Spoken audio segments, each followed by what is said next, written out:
There we go. I'm liable to start a violent spark with a silent The thought. chat broke. Like The dialogue website I used for my chat broke. I have to run through Streamlabs now. You had to put it out yourself like Highland Park. No fire department, so you might not hear sirens at all. But don't be alarmed, the sound off. Something just ain't right with me, dog. A martyr on a private Let's chart. go. Whose life could be harder. Wow, Widely regarded. my mic's Bite me, loud, sweetheart. isn't I'm it? slightly retarded. But tonight I'm starting shit. I'm feeling OBS self-righteous. have like an Might just hop update in a and mosh everything's pit on some broken Mike Tyson now? and Pac shit. Do I Look sound in the box alright? with anybody. Disorderly conduct. I'll How fuck do I around and sound? snort a key and pick a fight with a locksmith. Fan of the locks, bananas, manic. I'm going in shock, frantic. I'm trapped in a closet, panic attack, cause I'm claustrophobic. No faggot, I mean I can't maneuver for movement, cause I have no room for improvement. I'm practically squashed, compacted and boxed in. Toxic, cancer, arsenic, flammable bars, examine the content. Bar exam, start of insanity. Charles Hamilton slash Manson and Bronson. Animal snarls, cannibal jaws, shark mandibles, lambs to the slaughter. Looking scantless as Hannibal. My volume is the same in OBS. It actually went down on my desktop audio. He turned it down, Black sons of Zach bitches. There was an update. Gallons of OBS vodka, is but I fucked gallon up. some knockers. I bet you they ring a bell when I come back and I'm conscious. What happened, Doc? I passed out. Do I again. sound Alcohol's okay? Making me break into Is vacants, my naked, voice stolen like Magnavox weird? and bags Well, of I rocks guess and we back can up a check dozen. later. Fell asleep watching Fear Factor and Scare Tactics. Too close to the stair mats to poke a hole in the air mattress and popped it. Woke up shortly thereafter, hungover, no underwear, grasping the bare, rasping and dropped it. Air Maxes in my closet of preposterous Nikes made out of ostrich, and the cross stitching is a cross mixing of rhinoceros, possum skin, giraffe, and a dolphin. Fin, cotton dockers, Oshkoshes, drop crotches, swatch watches, and sneakers match with the Parkers. But it's like being overstaffed at a boxing gym with all these trainers, but I don't have any boxers, and I'm standing here naked, hangover, still wasted, like paper. You write raps on obnoxious. Yow! Why does it always sound like I'm grabbing my nostrils? Fuck that! Yeah, I'll battle them all. I'll battle them all. I'll stand there and yell that at the wall till the mannequin doll scattering the inanimate objects that I'm battering, all shattering fall. Cause I hear the track and I'm starting to get fucking amped. I'm a spark plug, I'm like the car with the cable hooked up to my fucking back. I'm a Duracell, but I sure as hell got it backwards, cause y'all can jump and I'll catch the battery charge, but I got a hunch like your back when it's arching. When I start attacking your squadron, you'll feel like MasterCard when I'm charging. So take a swipe at me, I'm coming straight at you like Clay Matthews from the Green Bay Packers. So get the sack like Wisconsin. That's nutbag that I'm talking. Who am I kidding? You faggots are all gonna do my bidding. Don't get dragged to the auction. Neiman Marcus, bags of Vuitton and all. I'll push a bitch in the oncoming traffic. Just watch this. Stretch tinted black sedan my ass. See, I'm at you act when I drop you off at Saks Fifth Ave in a fucking taxi cab to go shopping. Affable guy Shouldn't next listen door to is that. laughable. My next door is gonna have mechanical arms that'll jack me off with a lotion dispenser with a motion sensor. No emotion hints, I guess a sick prick dies hard. I got a Magic Johnson. It's like a magic wand allows me to not let a blonde arouse me. If Ronda Rousey was on the couch with the condoms out, holding 1,000 magnums and wants to pounce me, I laugh in response to how she dances and flaunts it around me. Her flat little badonka is bouncing around, and all I see is Polly Mullen now. She slaughterhouse in a blouse and Madonna with mud on her. God damn it, I am a Them misogynist. Boys Stop is trending slapping on Iran's Twitter. hat with a lobster. Throw Let's off about fucking me. go. Just so happy she's fond of algae, cause now she face plants on the concrete. The complete lack of responsibility. Half of the assholes ain't strong enough to pick up a spirit. Shit, you is fags Them could've Boys chopped it trending out on of the shot. Twitter, I'm at the dude? track with them all. Boost the energy, klepto. I'm back to rip shopper, but my thing is this now. 5-finger discount. Been rapping so long, I've been killing this shit. It's easy, kidnapping your mom, cause I'm still in this bitch. Thievery, ransom for John Book, Nate, Ramsey, and Chandra. Leave, and Gary Condon. Always scared if I went back to the blonde, I might relapse, get on some bullshit, perhaps, and launch some cracker taunting action. Bronson, Macklemore, Mac Miller, and Asher Roth, and have some back and forth and record a whack response to Kendrick Lamar's control verse and perform back in concert. Yo, I put that shit on the greatest hits album. Now that was awesome! It takes a massive balls to do some shit like that. Sometimes I have to ponder why people are like, stick around and put up with my crap so long for. What's the attraction, mama? Is it the fact that I'm a walking, talking, actual quadruple entendre? Or the pointy nose is pointing at your mama? Who knows at this point, it's always poking, so still get along with this voice, cause that's the monster. So do-si-do with the sociopath. Everyone who knows me knows that. What they don't know is the fact Rihanna calls me Pinocchio. She loves the way I lie, sits on my face and waits for my nose to grow. Pathological, cold, liar, wire, Maya. Such an asshole that might skies his pants, but they're on fire. So am I, woo! Capadonna, cut the track off. Sabotage Christmas, crap in your stocking. I'm wrapping up all the presents in fucking camouflage so you can't even find them. Jack Santa Claus, snap Rudolph's antlers off, wrap his snars in gauze bandage and blind him. Blowing a head gasket at Bed Bath & Beyond, put the basket back, all the bath salt packets are gone. Know you're really tired of me sampling Billy Squier, but classic rock acid rap is the genre. Got Slash on guitar, Splash a bizarre thrasher and Aerosmith. Now I'm a spectacular archer, feed Count Dracula Chocula. God, All right. Do we sound okay? My mic's okay. It's not like clipping. It looks like it's clipping. I'm a little concerned. It looks like it's clipping to me. I'm gonna turn it down. I'm gonna turn it down a hair. I'm gonna turn it up a hair. I'm gonna turn it up a hair. I'm gonna turn it up a hair. Blah, blah, blah, blah. I'm gonna leave it right there. That's where I'm leaving it. I hope that sounds okay. Does that sound okay? Let me know if my audio sounds like trash. OBS had some type of update and everything's fucked, man. Everything's fucked up, bro. We need to build a fucking wall. Build a wall. We need to build a wall. And it has to be built quickly. Chat is slow. Let me see if chat is slow. I'm just not reading it because I don't care. Is probably the situation. Chat is set to ultra low latency. I literally could not make chat any faster. Although it is running through Streamlabs because my original chat shit that I use is just not working. It's like, so like there's like a CSS you run it through to make it look all nice, like the way you're used to it looking on streams. So here, hold on. This is what it looks like. And I tried to redo the CSS. I tried to get a new one. None of them work. They're all broken. I don't know what's happening. So that's freaking awesome. We love that. We love it. No, we love it. Woo! All right, what's going on? What's popping? I've been out of it, guys. I have not been up to date. I'm not up to date on any drama. It's all bad. I'm so sad. Like, how many fucking videos about Mr. Beast are you gonna make? Like, what are the main events of the Mr. Beast shit right now? Yeah, Ava Chris Tyson, Shadman, inappropriate Discord messages. That's one story. That's one video. You get to make one video about that. One. You get to make one video. One video. One about that. Okay? And that includes that guy that's like transphobic that did the video about it. Whoever he is, I don't even care. He sucks. He's bad. He like coerced Lav into doing an interview with the false job or whatever. That's one video. You get to do one fucking video about that. One. You do any more than that? You're playing with it, bro. You're playing with it. And then what's the other good one? You got, what am I missing? You got that one. And then you got the fraud shit, Dogpack 404. You get 2 videos out of Dogpack 404. Because you get the fraud one with the illegal gambling. And then you get the other one with the guy that sucks. Can we all agree this guy sucks? This guy right here is the biggest bitch in the world. Maybe not the biggest bitch in the world, but like, I don't like him. I don't even... Mr. Beast was mean to me. I don't know. I got bad vibes from this fucking guy. And then this Dallas guy is like a confirmed kitty diddler, right? That's a video. So what is that? You get one Chris Tyson video about the Shadman shit. You get one Lav. No, that's in there. That's the Lav everything. That's one video. Then you get Dogpack 404's revelation. That's 2 videos. Then you get the second Dogpack video and everything that happened from that. That's 3 videos. If you did it right, you made 3 videos about this. Max.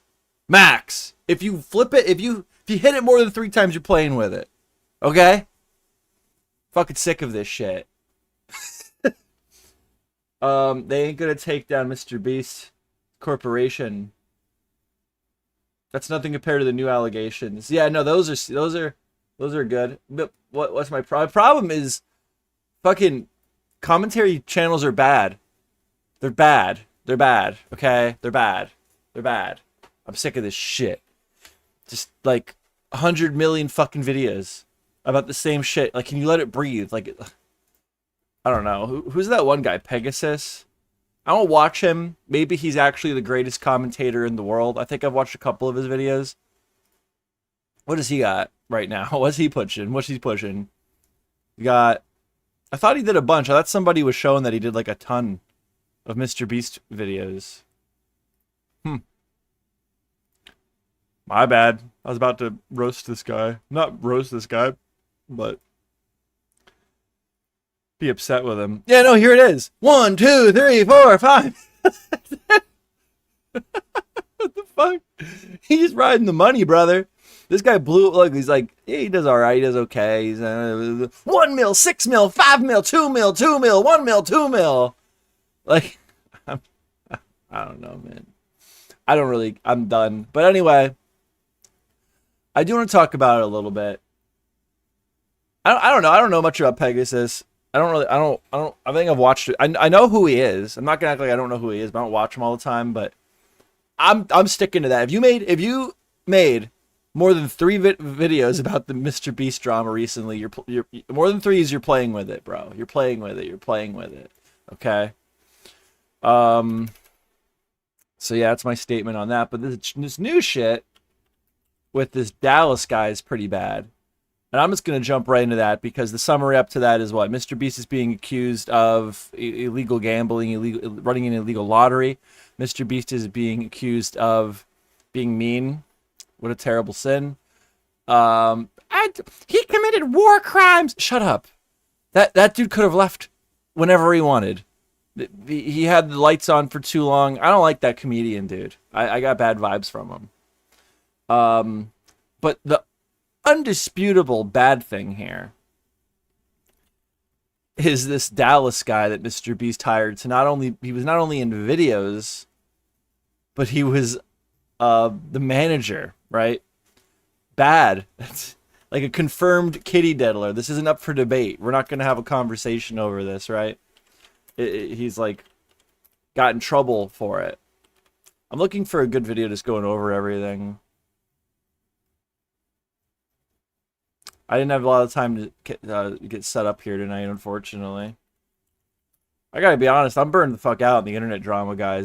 This is insane. This Mr. B shit is like, it's just clogging up the airways, dude. I don't even want to look at it. I'm like resenting it.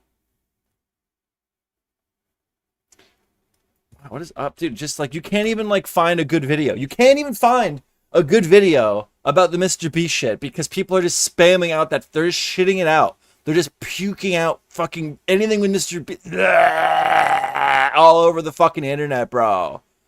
All over the fucking internet. You can't even get any good information. Mr. Beast is bad, and I don't like him because he was mean to people, and he made that poor comedian man go into that room for a con, and he made him run a marathon. Meh. Shut up. You're all bad. You're all fucking bad. Yeah, fuck it, Tom Dark. I trust Tom Dark. I trust Tom Dark. So I've been getting the cliff notes of this situation on Twitter. Here's Tom Dark going over this Jake the Viking against this guy in question that Mr. Beast hired and knew had to have known, more than likely knew, that he was a PDF file. And at the very least, should probably be making sure the guys you're hiring to be on your team aren't fucking pedophiles. Goddamn. Fallout London is really good. Play games. Fallout London is really good. Now let's watch this a little bit, just to get the shit down. All right, what's up, everybody? Welcome back to the channel. You saw the title. You know what it's about. Here we go. We're just gonna dive straight into it. So Jake the Viking has been one of the most vocal Mr. Beast haters as of late, and hey, I think Mr. Beast deserves a lot of hate right now. Unfortunately, though, for Jake, he's also literally a low IQ individual who is a major hypocrite, and I don't really care about his opinion. And I'm going to explain today why, so be sure to listen to what I have to say, and then if you disagree, let me know. So Jake was actually an employee of the Mr. Beast Industrial Complex years ago. I remember in 2020, when he posted a video saying he had no bad blood with any of them, but he wanted to leave regardless to, have less restrictions on his time. And that video actually got 18 million views, so it was a big hit. There's no hard feelings anywhere, and the fact that I was able to be a part of one of the best YouTube channels in the world, and learn from one of the best and be a part of the... See, right here is my first, like that.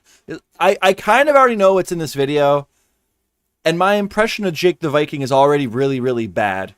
Because I remember when he left the Mr. Beast team, and this you're watching it right now, he was all like, oh, I have no ill will, everyone is really cool, and I'm just so happy I got to be a part of it. So when it was beneficial to be friendly with Jimmy, despite the reasons he was leaving, he was publicly just like, it was great, everyone, I love everybody. I would kiss Jimmy on the mouth if I could. I love his little side teeth that are sticking out. I like his little poofy eyes. I want to ruffle his little boy hair. I love Mr. Beast so much. So when it's beneficial to be friendly with Mr. Beast, and now all of a sudden, for the past 2 weeks, when it's like bad to be friends with Mr. Beast for the first time ever, now he's all like, Jimmy knew that Ava Chris Tyson was a bad dude. He knew all along. Okay, well then where were you at the past, 4 years? Where were you at when you were leaving the crew talking about how great Jimmy was and how you wanted to smack his butt and call him baby? So like that immediately is like snake, red flag, snake. Do not listen to this person. Do not listen to what they have to say. They are a unreliable narrator of the situation and very biased for one reason or the other. They're not lining up. They're not being consistent. The best, and kind of put that on my resume and kind of check it off is amazing. Sorry, I'm picking my nose. I don't really care. But now it's, now it's time. I want to move on. I want to, I want to start my own brand. I want to start my own thing. I want to do my own thing. And hey, that's completely fair in my opinion. You don't have to hate the guys that you worked with. And what's also fair is that later on, he began criticizing Mr. Beast a lot, maybe when he found out new information about Jimmy and what was going on behind the scenes. And, maybe before he felt like he couldn't speak out because it just wasn't the right time. He would be seen as, a liar, and he would discredit allegations. But hey, later on he decided to, really criticize Mr. Beast very vocally on Twitter. And I don't think there's anything wrong with that, It's good to have someone who was a former employee, especially talking about some of the misdeeds going on at the Beast Industrial Complex, because it adds credibility to that kind of situation. That's good. But as of Dogpack's latest video, things are changing a little bit. So in my last video, we covered some of the new stuff by Dogpack 404. In the second video titled Mr. Beast is a Sociopath, in the last 5 minutes, he alleges that Mr. Beast knowingly kept a registered child enjoyer on his payroll. A guy called Delaware, supposedly named after the crime he committed in the... Well, Tom will probably go more into it, but like the most damning piece of evidence to me that Jimmy was aware of Delaware's crimes towards children. A guy called Delaware is like he literally like had to wear a mask. Like he was the manager allegedly of like one of Mr. Beast's managers allegedly. And when he finally appeared in a video, they make him like wear a mask and they don't call him by his real name, which like you can see there is the avenue where people just want privacy, but then why be in the video to begin with, right? So I just think that looks... Because right now the question is, did Mr. Beast know whether this guy was a child predator? And I really don't think it matters much because Mr. Beast is too big to be accidentally hiring child predators and giving them a platform that they can use to abuse children. That's my thing. Like, if I found out that anybody in my fucking Discord was weird with kids, they'd be gone. And this guy's hiring them. I have higher standards than that for good old Jimmy boy. There's just no good way. Jimmy does not look good here. Delaware, supposedly named after the crime he committed in the state he committed it. But when I was there, they called him Delaware. He's like, why? I don't like this guy. I'm gonna be real. I don't like this guy. This is the guy I do not like. He gives me bad vibes. I can't really take him seriously when he's gonna sit there. It feels like there's like a lot of resentment. It's like a scorned lover of Mr. Beast. He's like that type of person. I guess if you want to try to paint Jimmy in the worst light possible, it's good to just get anybody that has like notable experience working with Jimmy to have a testimony that's like negative towards him. But nonetheless, I just feel like you can't really go off this guy alone because he just comes across scorn. He comes across like he's bitter, and not to say that he has no points at all, but like, they made me run a marathon. Do you know that marathon runners train for that? I was locked in. I could have left whenever I wanted, but I was locked in that room, and they didn't even run the video. Like okay, like I don't. You agreed to do it, bro. You agreed to stay there. Well, the implication of if I would have left. I don't give a fuck. I don't care. I'm sorry. You're a grown ass man. You could have left. I don't give a shit. I mean, why do you call him Delaware? I didn't know. Apparently they called him Delaware because he's not allowed to go back to Delaware. That's his nickname? Colloquially? Like, it's Delaware. Don't ask me why. Yeah. The Jimmy know about it? The likelihood that he didn't know is astronomically low. Here, another reason I think that this guy is giving me bad vibes, because I am trying to give commentary here, right? What is it? www.poop.org. This is the shirt that this man chose to wear for this interview that he knew the previous video got like millions of views, right? But this guy just wants to share his message, right? This guy just wants to share his message. He just wants to expose Jimmy. All right, www.poop.org. www. I want to look this up because I guarantee this is like his website or something. Yeah, I am going to like kind of call him a clout demon. You guys are wondering where I'm going with this. Why is Google not working? Are you serious? Hello. Hi, everyone. Why is Google not working? Okay. www.poop.org.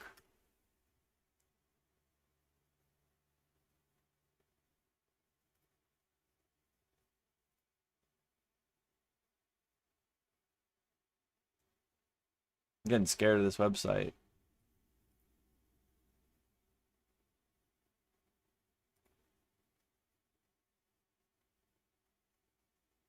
This is the weirdest website I've ever been on. I don't want to show it. Why is this on a shirt? I'm gonna find the source of this shirt. There's no maybe it is just a dumb shirt. I'm jumping to fucking conclusions here. What's this guy's name? Yeah, nobody wants to hear him talk. He's not even showing up in recommended anymore. www.poop.org. www.poop.org.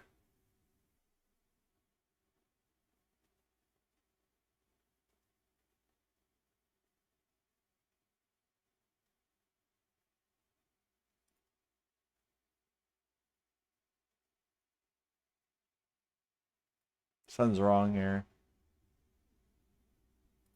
This is dark. What is this guy's fucking name? Does anybody remember this guy's fucking name? Why is he wearing the shirt? Is he just that bad of a fucking comedian that he thinks just saying poop is fucking funny? Because I'll take back the the whole point I'm looking up is to show that it's like his website, right? So I guess strike against me for assuming something like that, and it turned out not to be true. But he just gives me terrible fucking vibes, man. He really does. He gives me awful fucking vibes. Hold on, if I can find this guy's shit. He's not even being recommended anymore because he's fucking terrible. My point is he's giving me red flags, and I don't want to trust him. I don't like him, and I'm trying to justify why I don't like him. What is this guy's? Dog Pack 404. He was showing up and recommended by the video, but he's not anymore because nobody wants to watch it. Oh, dude, Mr. Beast, Dogpack 404 just uploaded another video? What the fuck? Dude. There's a fake Dogpack 404 account now because of all the clout fucking sniping. Fucking chaos, dude. The internet's chaos right now because of this. I'm over it. I'm over it. He was like the manager when it all started. Jake Weedle. Jake Weedle. Jake Weedle. Hey, welcome back to the channel. Thank you so Welcome back to the channel. I'm Jake Weedle.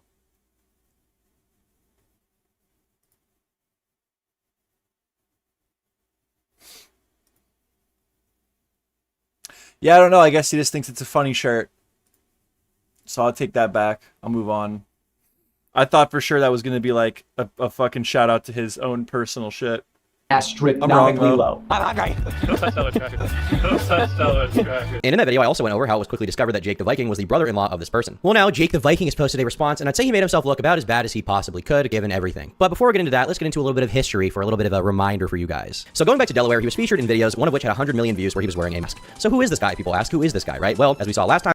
What does it matter who Mr. Beast hired? I mean, do you see who schools hire? Yeah, dude.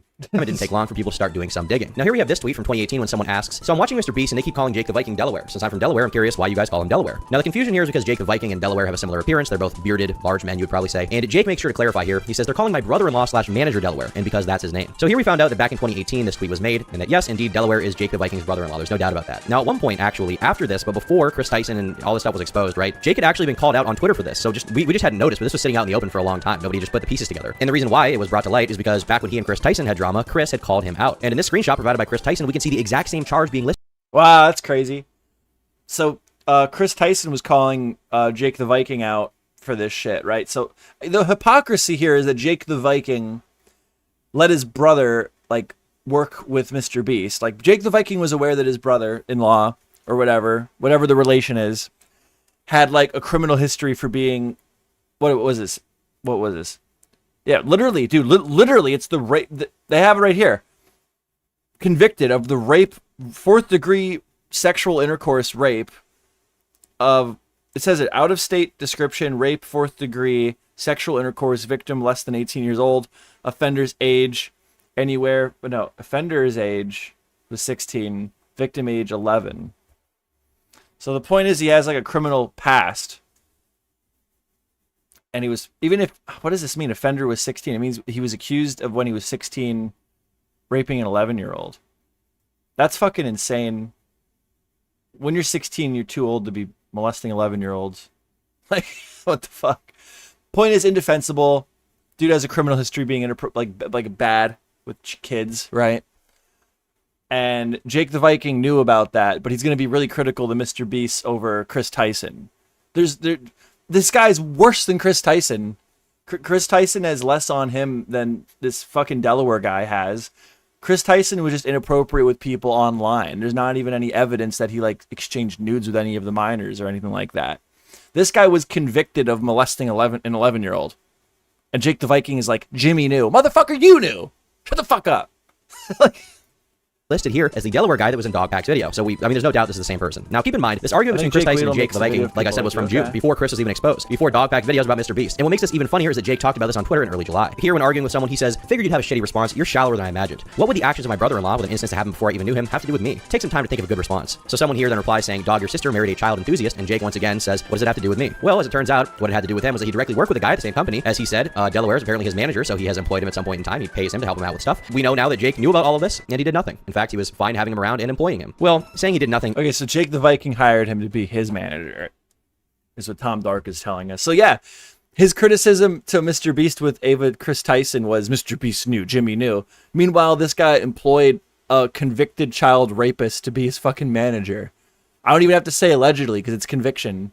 Like it's done. It's set in fucking stone, dude. Like, it's it. It's over, bro. Isn't exactly true. No, instead now he's defending him on Twitter, saying that he's a good guy. Because maybe there was some plausible deniability if he had like found out like today about this or something, but that's not even true. Like, he had known about this for a while. He has tweeted about this before the Chris Tyson stuff even came out. So when this Dogpack video came out and people put this together, Jake started getting a lot of shit for this, and he ended up making a response on the 8th of August of 2024. Here's what he said. He said, here's the truth. Yes, Delaware is my brother-in-law. Yes, he is an RSO. When he was 21, a 16-year-old girl accused him and others of SA when she was 11. Delaware took a plea deal. That's why there was no jail time, but he still had to register. His name is in Delaware because he can't go back to Delaware. He's from Delaware. That was the dumbest thing I've ever heard. He's been back several times. Okay, so now we know, at least, according to him, his name was Delaware, not because he couldn't go back to that state. He wasn't banned from the state or something. That's just the nickname they gave him. But let's see what he says next. He says he was hired before I was, and was actually the reason I got hired at Mr. Beast. Before being hired, Delaware sat down with Jimmy and Sue, parentheses, Jimmy's mom, and explained to them everything. So yes, Jimmy knew, but again, this incident happened in 2010. Delaware was hired in 2017 and 18. Delaware was also let go from the company before I was. So Jimmy knew, Jake knew, but the problem is that Jimmy knew. The problem isn't that Jake knew for some reason. I'm having a hard time understanding here. Like, so Jimmy knows, and that's bad, but Jake knows, and that's whatever. What's he supposed to do about that? He goes on to say Delaware's charges are set to be dropped this fall. Delaware's are nothing but a good. Again, because Jake the Viking clearly has no problem with hiring child predators or problematic figures. He just has a problem with Jimmy. All of a sudden, when it's popular to have a problem with Jimmy. Don't listen to a word this guy has to say. Good person, an amazing husband to my sister, and the best father to my two nieces I could ever ask for. They want no part in this. They just want to live their lives away from the limelight. I understand why anyone will be upset and frustrated over these allegations, and I do not blame them. Hurting kids in any way is completely unacceptable. But in the case of Delaware, I firmly believe he did nothing wrong and look forward to the day these charges are dropped. Thank you. This is completely insane, and I cannot believe he thought this was a good response. First of all, man, dude, seriously. I'll wait till Tom's done yammering because I'm just gonna say what I want to say. But dude, the dude's a convicted child predator. What do you mean? I look forward to the day where the charges are dropped. What are you fucking talking about, dude? Do I even have to, like, talk? Does anybody have to explain why it's insane to sit here and be like, I know this guy is a convicted child predator, but listen, trust me, he's a really good guy, and personally, I'm just really looking forward to the day where the charges are dropped. Insane. And then that same person is the guy who goes after Mr. Beast and is like, Jimmy knew about Chris Tyson. Whether Jake the Viking's pedophile is way worse than Jimmy's alleged pedophile, okay? Like it would be a funny way to put it. This guy has no room to talk. And then he got crazy on Twitter. Mr. Beast for the exact same thing in regards to Chris Tyson, to farm likes on Twitter without adding any definitive evidence or anything corroborating the claims about the situation. He's just like, Jimmy knew. Here he says Jimmy knew. No. Yeah. This guy whose brother-in-law is a literal convicted child rapist. As far as that's what it said, right? It said rape. It said raped of a 16-year-old, no, 11-year-old. Jake, Jimmy knew. No accountability, none. You're trying to get your brother's-in-law, whatever. This other guy's charges dropped. What do you mean accountability? None. The silence is deafening. You were certainly yeah. This guy is not the dude to be listening No to. accountability, none. The silence is deafening. It just keeps getting worse. Wow, it sounds like Jimmy's a pretty bad dude. I mean, And Jimmy's just as bad for affiliating with all of these people, by the way, for the record. Chris Tyson shouldn't have been on the team, right? Like, undoubtedly, there's no defending that. Like, Chris needed to be off way earlier, right? And then yesterday you get, yes, Delaware is my brother-in-law. Yes, he's a child enjoyer, convicted in a court of law, by the way, by a, court, jury of his peers. Legal process happened. And ultimately, his defense is like, well, he's a good guy, he's a good father, and I don't personally believe it. It's like, well, I don't give a what you personally believe. You have a personal bias. The guy went to court. He went to court, and he pled guilty to the crime. When he moves to a new neighborhood, he has to walk around and let everyone know in the neighborhood about what he did. Jake the Viking has been standing on such a high horse about this, when Chris Tyson, as disgusting as he is, has never been formally charged with a crime. And I'm not saying that he shouldn't be charged with a crime. He should be, but, Chris hasn't been charged with a crime. Meanwhile, Jake's own brother-in-law, the guy who got him hired, is a criminal, has a charge, and Jake refuses to call him out or condemn him. So the point Way worse. Wait, what is the point, Tom? making here is not that Jake was not put in an awkward spot or something like that, or I could have sympathy with someone in this position in some way, okay? It's that he's been virtue signaling for Twitter likes as if he cares about any of this. Yes, exactly. In reality, his own brother-in-law is a criminal who worked at the Mr. Beast company. He did nothing to stop it and didn't give a shit, and even employed him as his personal manager. There are a ton of legitimate criticisms to make of Mr. Beast and Chris Tyson. There's so much to talk about there. And at this point, it seems very, very, very, very, very, very unlikely that Jimmy did not know about Delaware. But we have definitive proof that Jake the Viking knew 1,000%, and he's frankly not the one to be criticizing anyone for almost anything right now. Jake showed himself to be a clout farming opportunist who really is, frankly, no better than... And that's all these guys. All these guys are clout farmers. The guys that are pumping out the Mr. Beast videos are clout farmers, okay? Like I said, 3 videos. If you're asking me, all you get to do is make 3 Mr. Beast videos. Rosanna Pansino knows absolutely nothing.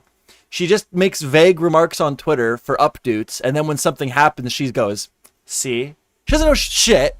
Jake the Viking knew shit and is acting like the shit that Jimmy did is worse than the shit that he was involved with.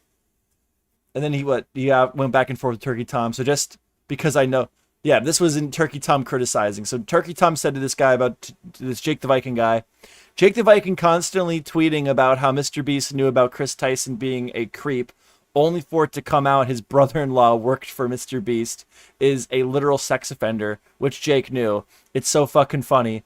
Jake's response, so just because I know someone who did something bad, molested a child, so just because I know someone who is convicted of molesting a child, being a sexual predator directed towards children, and was convicted, yeah, exactly, convicted. This is means I can't call out others for doing bad.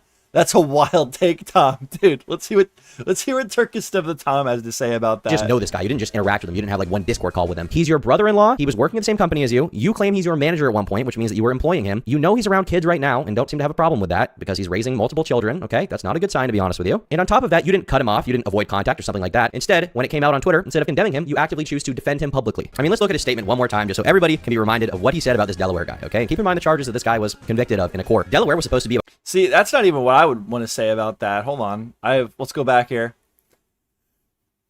So just because I know someone who did something bad and was convicted means I can't call it others for doing bad. That's a wild take, Tom. Yeah, no, actually it does, because that's not what happened. What happened is you actively worked with somebody that was convicted of molesting a child. It's based on how I read. It's you guys are a predator. The guy has to walk around the neighborhood and tell everybody, hey, just so you guys know, I'm not allowed in school zones, blah, blah, blah, blah.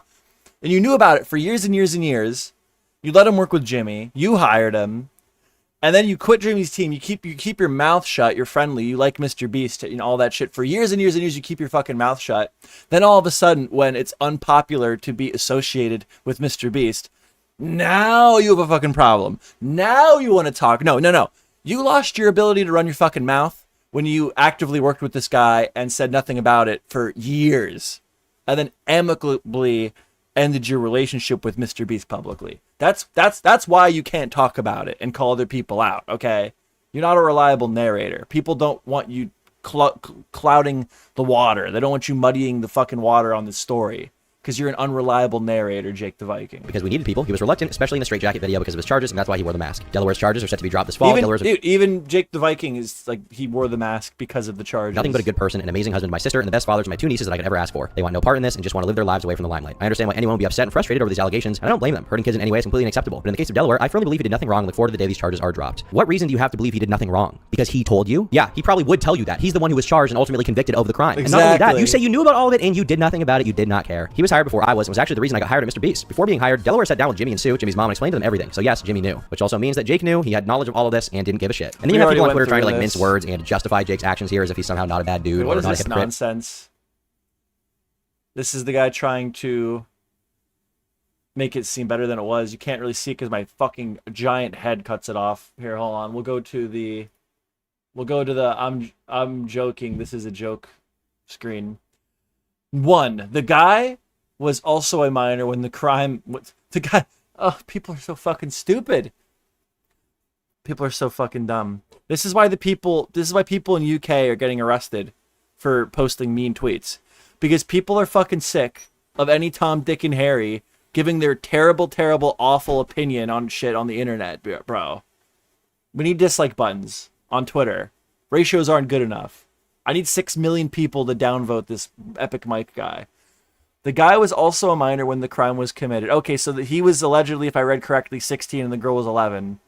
So that makes it okay, according to Epic Mike. You can.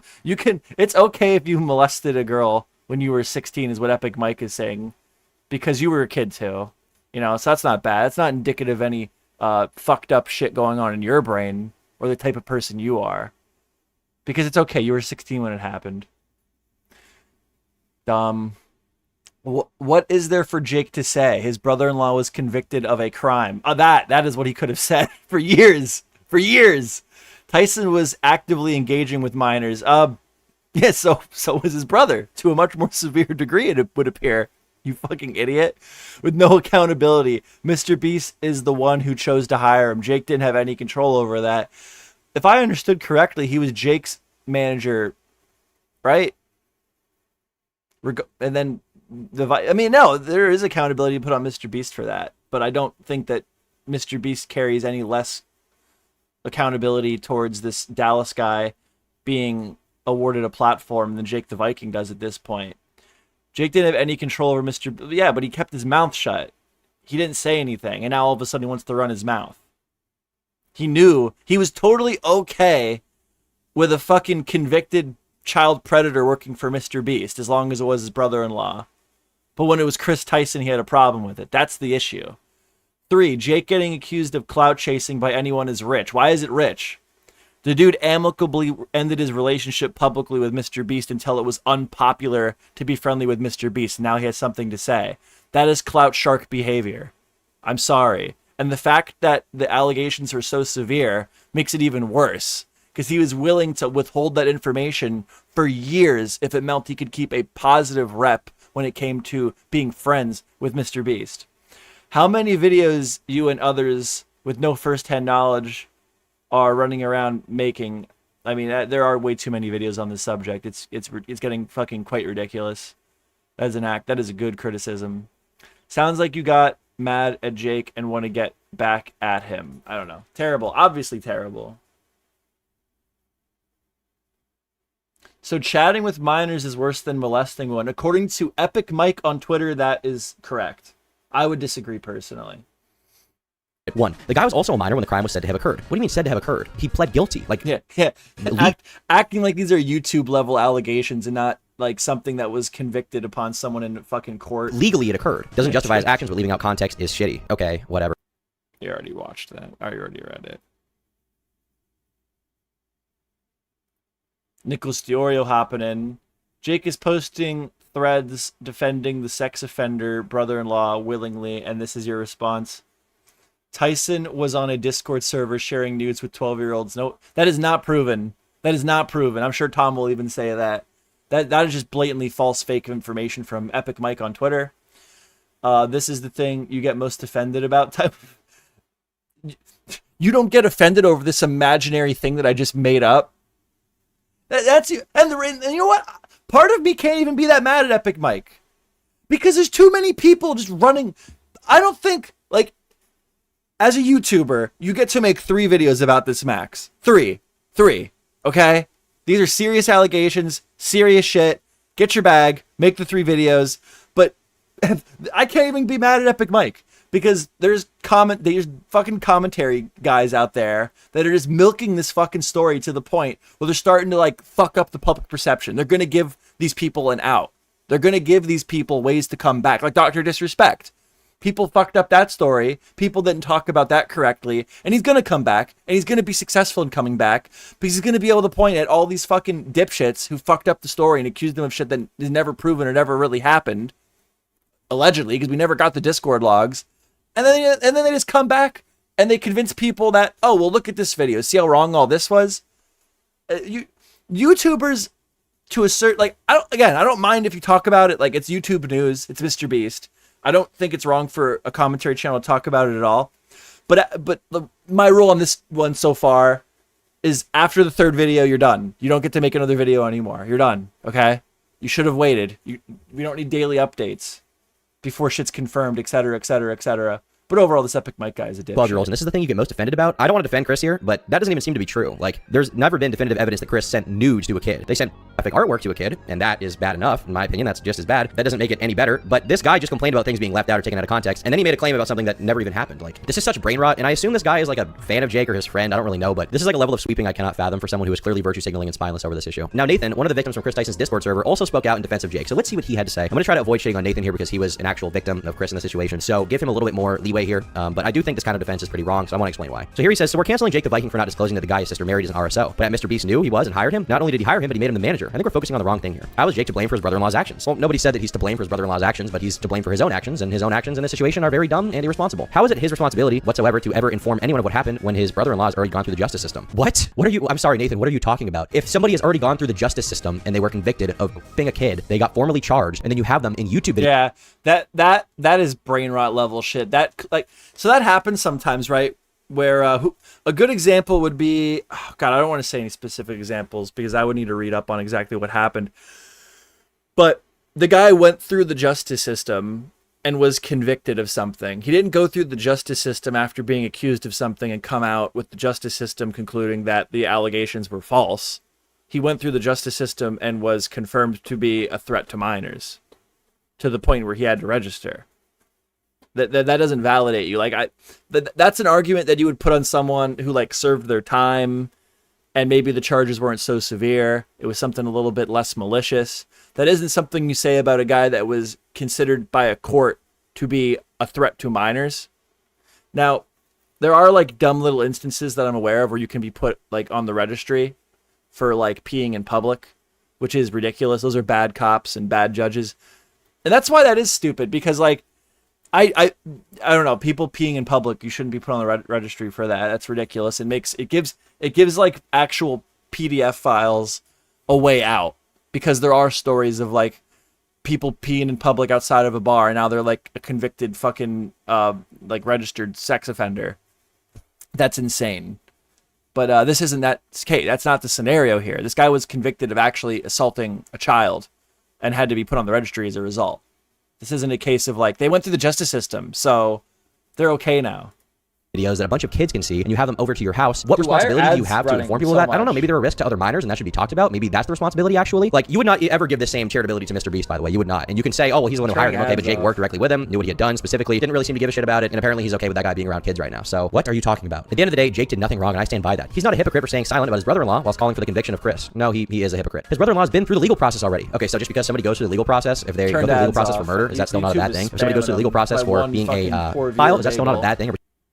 Supposed to just not care. Oh, you know, he went through the legal process. He's a good guy now, whatever. No. You know who hasn't and also has a mountain of evidence against them? Chris. Yeah, and everybody wants Chris to go to jail. The only one who has truly done wrong who isn't directly involved is Keemstar. He's accusing Jake of chasing clout while simultaneously profiting huge off of victims, as he always has. There's nothing wrong with that. He literally flexed that he got 1 billion views and thanked Chris Tyson when he should be thanking the victims. Disgusting behavior. He's clearly trying to take heat off of Mr. Beast and redirect the attention to Jake. I'm sorry, but this is just dumb. No one's trying to take the heat off of Mr. Beast, and even if they wanted to, they frankly couldn't do that because there's videos with tens of millions of views talking about Mr. Beast and all the allegations against him. Keemstar himself could directly be making thousands of dollars a day, if not more, criticizing Mr. Beast. He is Keemstar. He's the drama lord guy. He's going to ride this wave for as long as he can. And, you know, I don't necessarily blame him. But you can also call out Jake, especially when he's the one who got this attention on himself in the first place. Like, Jake's been the guy who every single update has been Jimmy New. It's disgusting. How could you ever do something like that? How could you ever employ someone or be around someone like that? It's disgusting. And, like, now... Yeah, but I am annoyed with that, too. Like, Keemstar, people don't like him, right? But then they use that, like, well, Keemstar reported on this story, so then my brain is like... I have to go against the grain because Keemstar reported on it and he doesn't share the same opinion. It's like, I'm so sick of that too. Yes, Keemstar is a bit of a fucking asshole, but when he reports on something and he has his facts and it, like in this scenario with like Jake the Viking and this Dallas guy, and he just reports the confirmed story, that you just shut up. That's it. The dude molested a girl. Like, dude. He's in the same boat. He really is. I He bet brought he this on was. himself. I'm sorry he did. And it's not like he just knew him. He's defending him and saying he's a good guy. Jake has been virtue signaling, farming likes on Twitter, trying to get as much clout as possible off of saying basically nothing. And, you know, I don't really care if his Exactly. brother-in-law already went through the legal system. He's still a piece of shit. And I think Chris Tyson, regardless of if a court finds any wrongdoing, is still a piece of shit. These are both very bad people, and they both deserve to be criticized. If Chris Tyson goes to court and they say nothing illegal happened in that court of law, am I supposed to expect that Nathan and everyone else will just not care anymore? Are we going to be like, oh, well, the court said it's fine, so actually we're not victims anymore? No, you would never say that, because obviously, regardless of what the law says, sometimes somebody is a horrible person. Here, Nathan says, actually, I said Jake the Viking did nothing wrong for staying silent about his brother-in-law who already went through the legal system. Never did I say that I support the abuse of anyone as long as they serve their time, because that couldn't be farther from the truth. Jake was not a part of the hiring process of Mr. Beast. He isn't the RSO. That's not on him. Well, maybe Jake wasn't a part of the hiring process, but he did, you know, get in the company as a result of this guy who he previously knew had this charge because it was his, you know, brother-in-law. And don't you think that if you were working at a company like Mr. Beast, which, you know, creates content for millions of children, and you knew that a guy at that company had a rap sheet involving a child, don't you think you would have wanted to say something? Wouldn't you expect that a good, you know, upstanding individual would say something about that and raise a problem with that kind of person, not only because of the brand risk they pose to the entire channel and everyone working there, but also because it's immoral to have somebody who has been convicted of a sex offense making videos that children watch? Don't you think that probably should have been brought up at some point? Did Jake ever do that? Exactly. Frankly, I don't think so, because if he had, he probably would have said that in his first response to make himself look better. Instead, what he did is he defended his character and said he was a good guy. That's what he did in regards to this convicted sex offender. That's what Jake the Viking did. Make no mistake, Mr. Beast is the greater evil here because of his position, and he deserves to be criticized. Yep. But Jake has been farming all of this for clout. He deserves every bit of criticism coming his way right now, and I don't feel bad for him whatsoever. And frankly, as of now, I don't trust him to be a reliable narrator about like any of this, because he's already shown himself to be a complete hypocrite who is opportunistically going after someone for something that he himself is maybe to a slightly lesser degree also guilty of. I mean, we haven't seen Mr. Beast coming out publicly and defending Chris Tyson for the Discord logs or anything like that. Who have we seen defending someone for, I don't know, being convicted of a crime with a child? Oh, his name is Jake the Viking. Can't forget that. Now, I've been reacting to all of the Mr. Beast videos on the Tom Dark Live channel. There are... All right. So yeah, that's that. I don't know. That is the only little bit of the Mr. Beast story I wanted to go over. And it was, well, first of all, I like to go after these people like Rosanna Pansino and Jake the Viking, who have nothing to add to the story and are clearly, in my opinion, just milking it for clout. They're being opportunistic, which in a negative way. But also, like, the Jake the Viking thing is like the worst thing with this Dallas guy. Mr. Beast, regardless of what way you slice it, was employing a convicted predator. And that's bad. If he knew, that's really bad. If he didn't know, he's very, very irresponsible to have the biggest YouTube channel ever, have probably the largest pool of like, you're giving a guy a platform, and he's a convicted fucking child predator. You should have never gotten to know the guy well enough to have an opinion. It's like you run a media company that makes videos angled for kids, and all of the people that are in your videos, they get their own platform too. A lot of them go off and they make their own YouTube channels and their own live stream shit, and they get fans. And you're platforming and employing a person in that company that makes a type of content that is a convicted child predator. That is insane. Any other YouTuber in the world would be ripped to fucking shreds for that. If any other YouTuber did that, if any other YouTuber employed someone that was a convicted fucking predator, they would be torn to shreds. It wouldn't even be a debate. And there are still some holdouts for Mr. Beast that are willing to excuse the behavior. So, yeah, that's that. We need to build a wall. And it build a has wall. to be built quickly. It's got to be built quickly, ladies and gentlemen.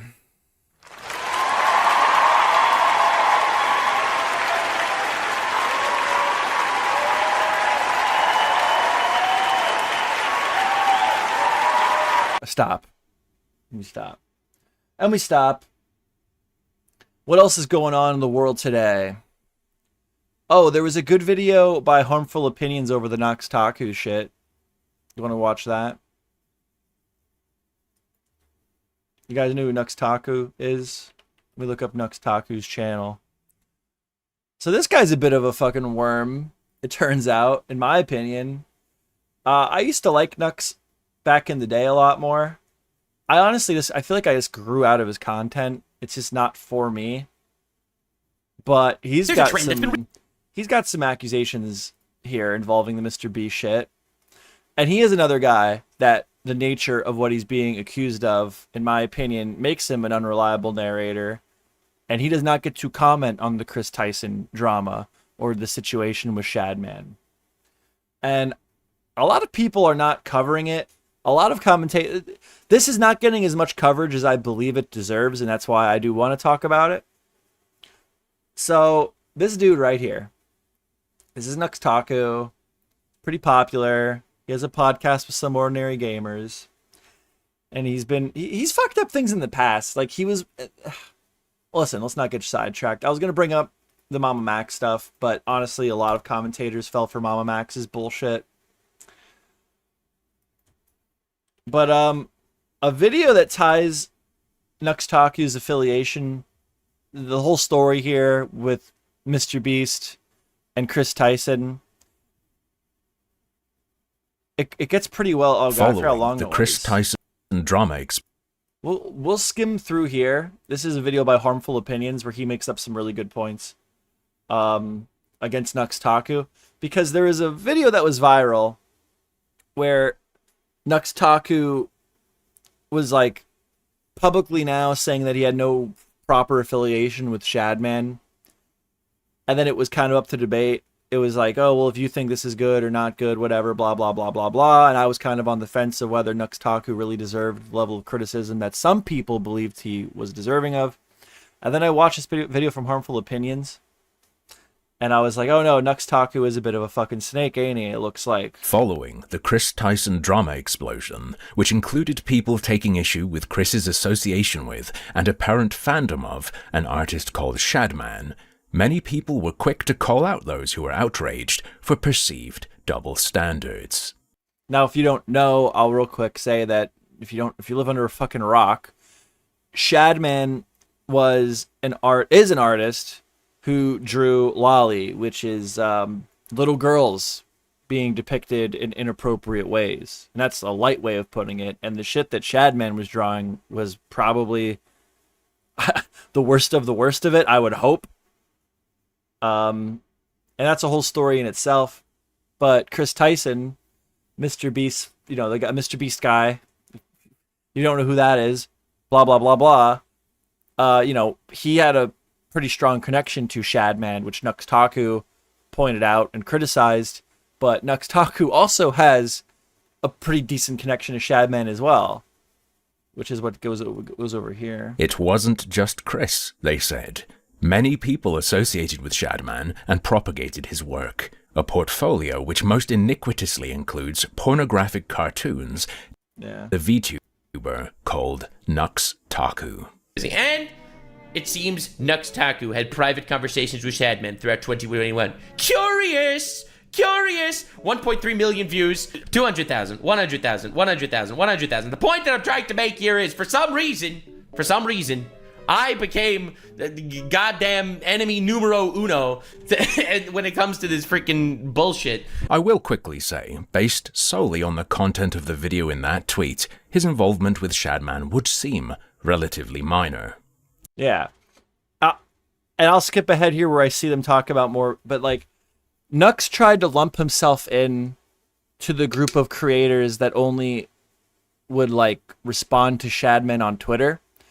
I don't think that just responding to Shadman on Twitter is in itself dead to rights that you were like communicating with Shadman to a meaningful capacity. It's worth criticizing.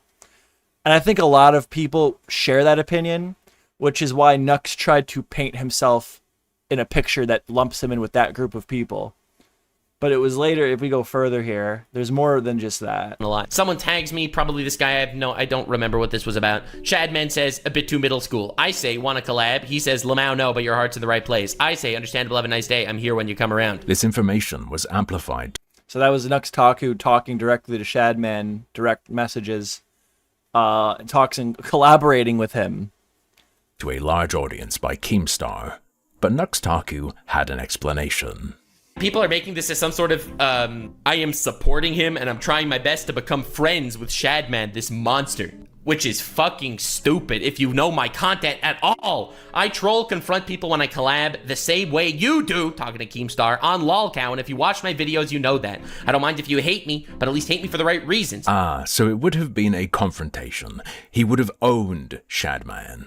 Nux further clarifies. I am going to prove the point of my troll confront people shtick. Okay, so let me pull up my original tweet where I covered this, because I did in fact mention this over here. So I say, people saying I'm a liar because of these tweets.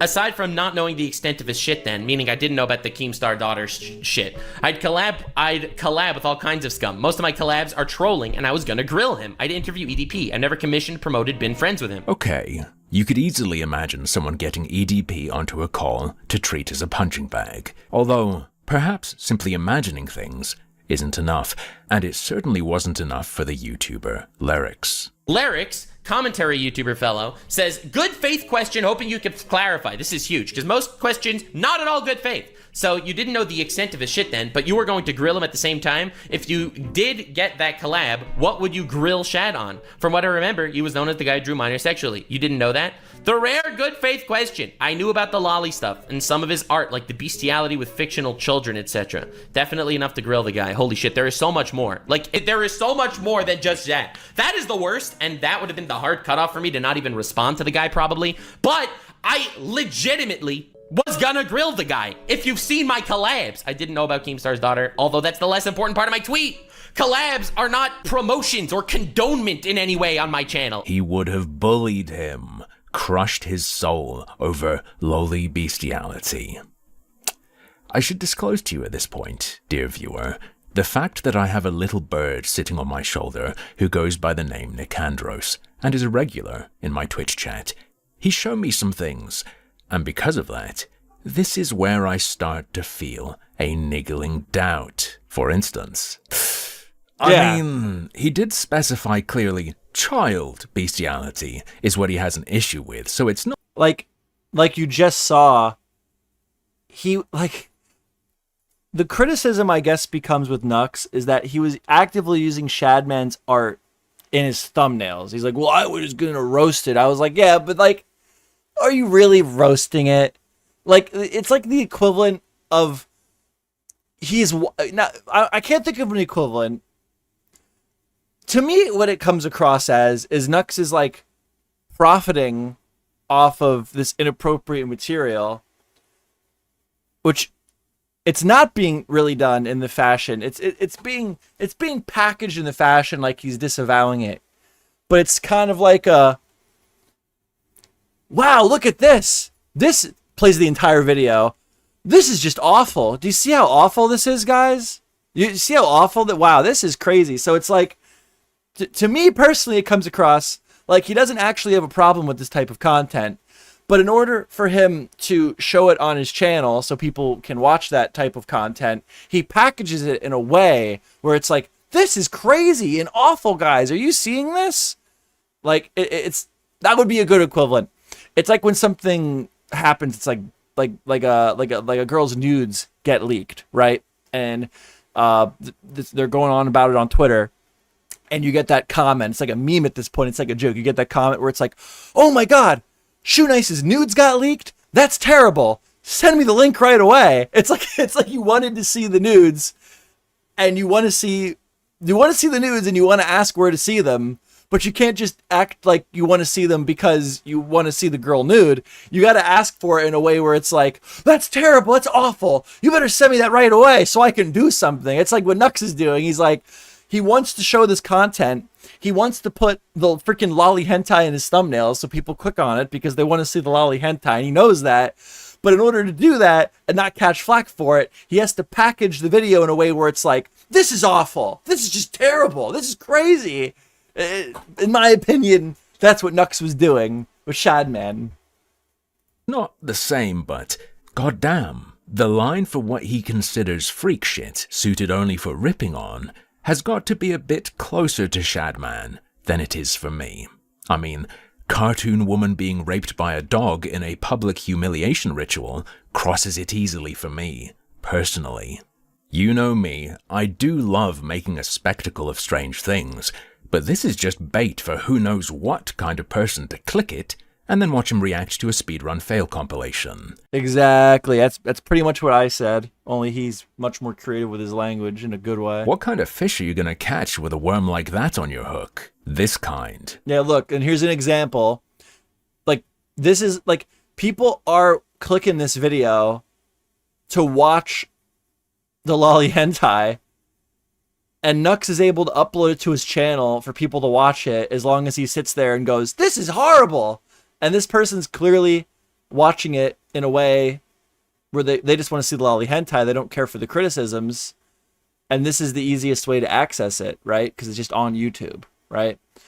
If you read some comments below, they give you the sauce. What's the sauce? And there's like a link, supposedly, probably to where to find like the full video. And this was like active on Nux's channel, which like you can't get mad that like every single comment isn't moderated on a YouTuber's channel. But for a guy like Nux who has the platform that Nux has, I personally think this is extremely irresponsible. And I think he's being dishonest about the nature of him commentating this type of material on his channel. The kind that's into that stuff and will share the source for your viewers in the comments. Wait a second. That profile pic. Who's that little cartoon girl? I swear I've seen her before. There we go. Let's go. Dodger Stadium, baby. Oh, how adorable. What a sweet child. I've also seen her in a thumbnail of a video on Nux. Yeah, that's insane, bro. Like, that's like literally. This is what I'm talking about. 118 fucking thousand views. Straight up lolly fucking hentai. And it's like he gets to re-upload the hentai as long as he has a picture of him being offended by the hentai. Like, I don't like, dude, you like, I don't know. That's my interpretation of it.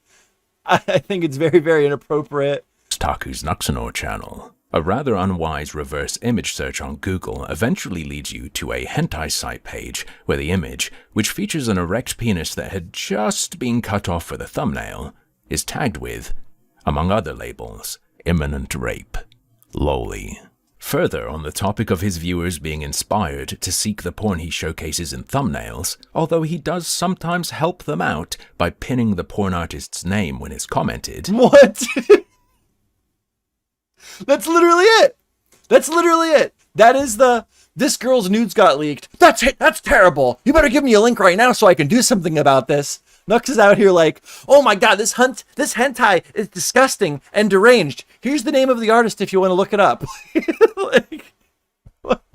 It's crazy, dude. Crazy, the porn artist's dude. name when it's commented. There is also a porn... This art's terrible. This is crazy. I can't believe this exists. Here's the artist's name if you want to look it up. It's disgusting.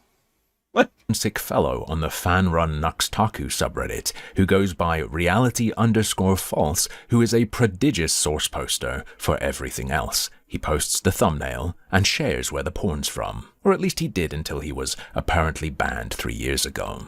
That said, his posts still remain, meaning he functions as an archive for Nuxtaku's changed or deleted dodgy choices from before that point. Like this. Hey look, it's our little friend again. That's what they call it, and I don't think he even goes over it very well. I don't know if this is a Nux community thing or if this is just when you're in these weird rabbit holes on the internet type of thing. But the sauce is them finding the goon material. So the sauce for the thumbnail on Nuxanor's latest video is showing VTuber several HoloLife clips, and it's a link. So when they're asking for the sauce, they're asking for the link. They're asking for the link, bro. What's the sauce? Here's the sauce. Those nudes got leaked? That's terrible. Send me the sauce. You know? That's the code. That's the code, bro. I don't know why that artist is singled out, because I bet there's hundreds, probably even thousands of artists just like him. I mean, look at what comes out of Japan. Well, if you're not familiar with Shadman, he is... nobody... Dude... Shadman's on a whole other fucking level, dude. I'm actually going to stop showing this on my screen for a moment. The reason that Shad... I'm sure you are capable of finding someone who is worse than Shadman. What you will not find is someone who is worse than Shadman, who had the influence that Shadman had, and how popular Shadman was able to become. And honestly... it probably would be pretty hard to find someone as bad as Shadman. If we haven't gone over it enough, he would like draw real women. Like Logan, the movie, Daphne Keem, the girl who played Logan's girl clone, her production company, her like people affiliated with her, like reached out to Shadman. Like he was so famous. Like, you need to take this down. They shut down his website. He drew Keemstar's daughter, like inappropriate. If you can't already get the gist by now, in an inappropriate manner. So that's why Shadman gets the heat, because he's prolific. He's like prolific. He's like a legend in that space. Yeah, no, Mr. Shadman is like a really bad character. And he got tons of public support for a long time, which is insane. To be fair, he didn't start drawing like real girls. Literally, the tipping point for Shadman, where I think it's all bad, but the tipping point for Shadman where I personally just don't even want to hear a response, I don't even want to hear a defense anymore, is anything after Donald Trump got elected president, because that's the tipping point where he drew Keemstar's daughter, and then he just continued down that path from there. But yeah, no, that's why Shadman gets so much shit. The source image isn't tagged with lolly on the site it shared on this time, but I'm going to go ahead and say that's a cartoon of an undeveloped teen or preteen hairless girl getting railed. Neat. FYI, this whole video was deleted for some reason, so I don't know what was in it. By the way, that little shark girl, she's an avatar for a VTuber, and she's called Gura. Here's a little clip where Nuxtaku mentions her. There's lollies, which I have absolutely nothing against. I don't think anyone has anything against lollies. Whoa, I didn't... Everyone's so, like, that's what I'm saying, like, now he's probably... Do we have that? I just assumed that Nuxtaku would be on the I don't like lolly train, but, like, back in the day, here he is. Lollies are cool. I like lollies. Like, that's like, it's literally fucking child pornography, bro. It's just animated. It's insane to me that there was ever an argument for people, or they're like, I actually don't think lolly is that bad. It's just art. It's so if you draw a little girl fucking getting railed by a horse, then that makes it okay. It's still a fucking little girl getting railed by a fucking horse, bro. What's wrong with you? Like, if you get off to that, there's a fucking issue there. How can you not see that? Nux doesn't see the issue with that. Nux doesn't see a problem with that at all. He's like, I got nothing. What did he say? What did he say? I got no problems with that. Dark girl. She's an avatar for a VTuber, and she's called Gura. Here's a little clip where Nuxtaku mentions her. There's lollies, which I have absolutely nothing against. I don't think anyone has anything against lollies, okay? Like Chibidoki or Megumin from Konosuba or Gura. Nothing has anything against lollies. It's lolly that's the gray zone. I'm just gonna let harmful. He's very clear though. It's gray. It's not full pedo. Yeah, and even like to me, lolly like is just all bad. It's all child pornography. It's just animated.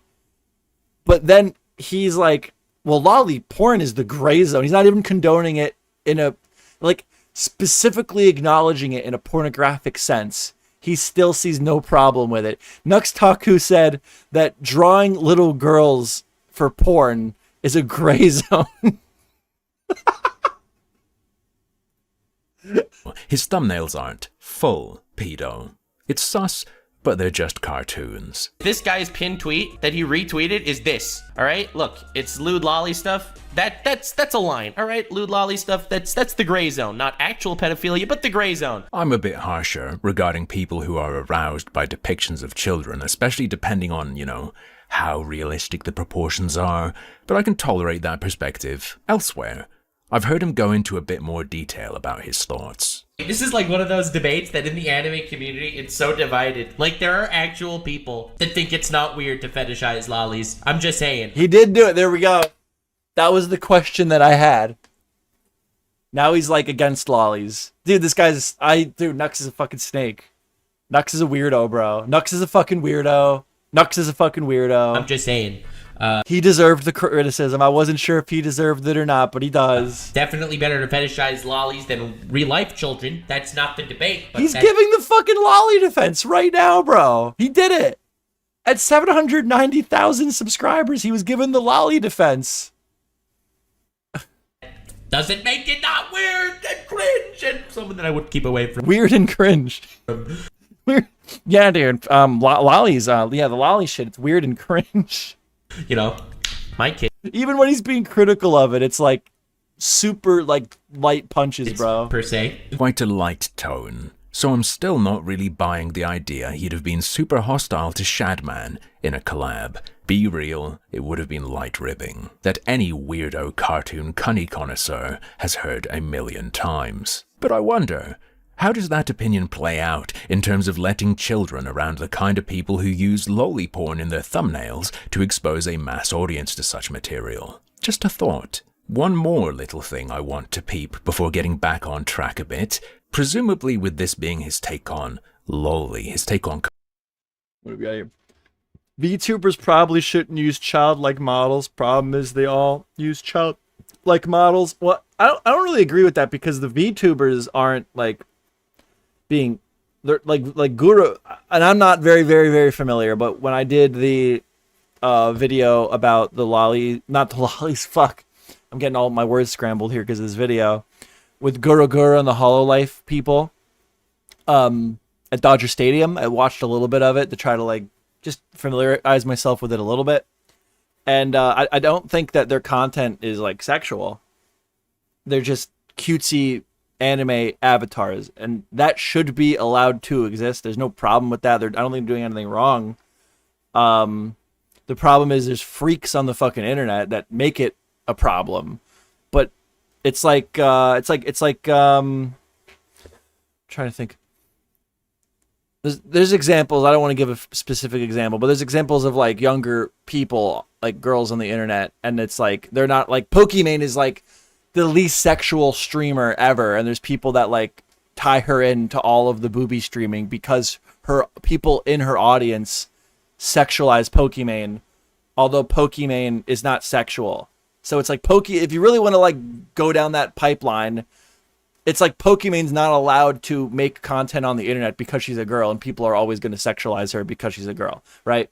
So some people just like the like chibi art style. I don't know. I'm not too familiar with anime, but some people just like the cutesy, not like anything inappropriate, like just cutesy anime art styles. They like that, so they base their avatar off of that, and then freak sexualize the non-sexual avatar. That doesn't, in my opinion, mean that they shouldn't be allowed to use that avatar. And that's my statement on that. Cartoons, we could definitely expect him to be much more serious about questionable things involving real children, right?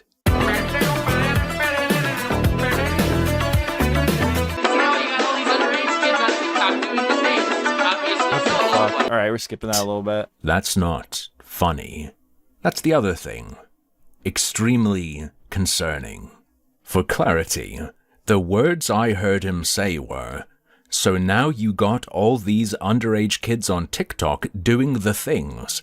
Obviously solo, but the implication is there." And then straight into commenting on how catchy the song is. Teehee, I'm sorry. Kids mimicking a pornographic cartoon of an Animal Crossing character having sex on TikTok is not the kind of thing I'd use as a throwaway line in a video I'm making as a grown. Yeah, I think it's pretty clear that Nux is a freak. Let me skip through here a little bit. He kind of already went over. I remember I did watch this already, and there were a bunch of parts where I was just like, that's a really good point, and I came out of it totally. And here's the part. Okay, so fast forward. Another character in this game here, this part of the story, is Some Ordinary Gamers had a podcast with Nux Taku. And just a lot of weirdness going on. It was like, they canceled the podcast right when all this came out, and Nux got wrapped into it. But then they're denying that it's because of Nux's involvement with Shadman and the lolly stuff, which I just personally think it's a load of horseshit. And then I believe Chud Logic confronted Some Ordinary Gamers on his involvement and like Nux's involvement with all this. And the responses were odd. They were very odd.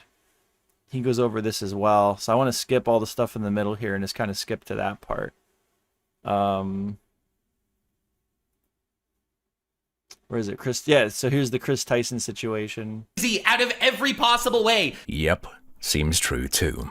I'm not a Game of Thrones enjoyer, but seems correct.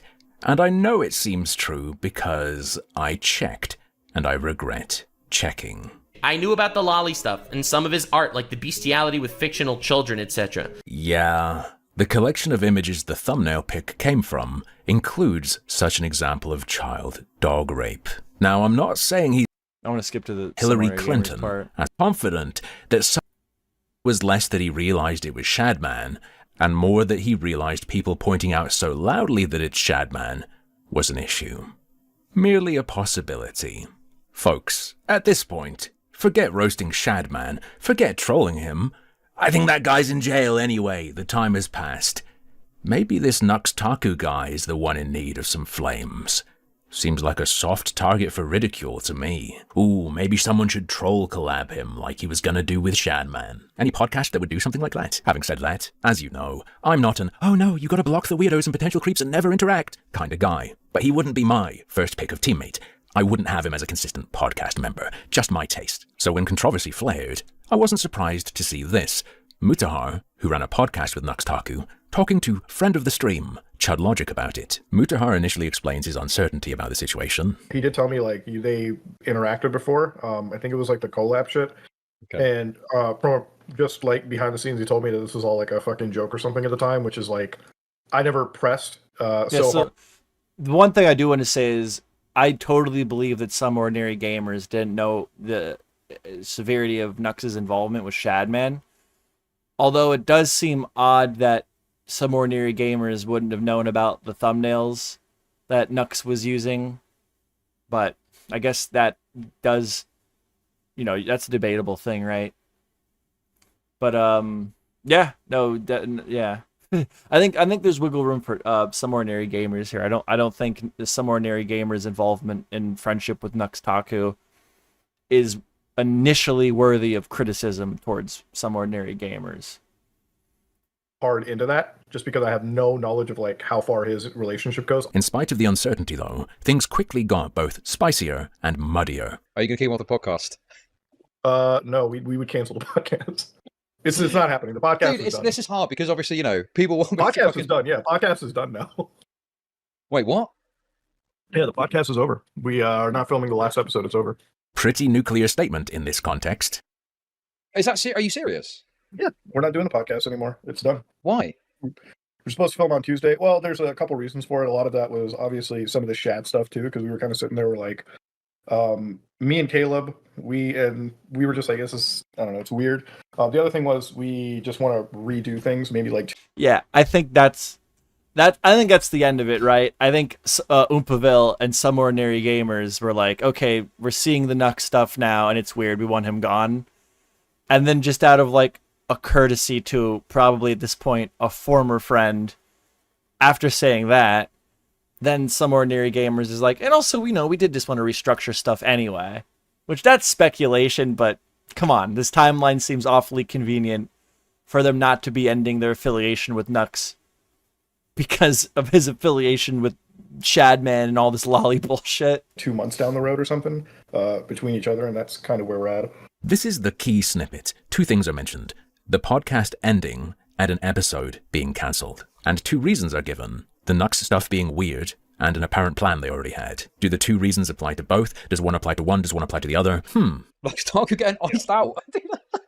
Sorry. I mean, for me, for like Nux or whatever, like I talked to him and he's a good friend behind the scenes for sure. And this whole situation, like I would have to really look into more of his involvement and like everything. Like if you want to walk me through it, like I'd be completely fine. And then somehow it gets even less clear, because despite such definitive statements, Mutahar is again expressing uncertainty, before later really homing in on the element of Nux Taku's character that irks me. I feel like if he had any interaction, he should just come clean entirely. It does come across a little weird that he made a whole response, but he admitted that part. It's like, I think if you're in that camp, if you ever interacted with Shadman, just completely own up to it once, take the fucking L and move on, but that's just weird. And honestly, like that's fair enough. Like there are people that like what was it, Ricky Berwick associated with Shadman, and just came out and was like, I was in the wrong, whatever. What are we gonna do?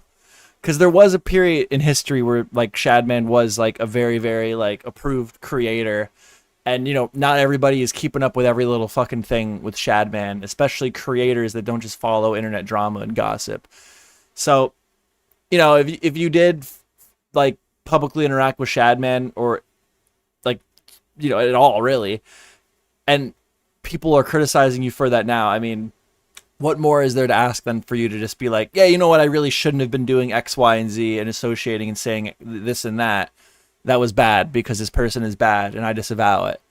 That's the correct way to do it. But you can't just act like you didn't know. You can't just pretend like you didn't know. If there's clear evidence that you did know or you were trying to collaborate with him.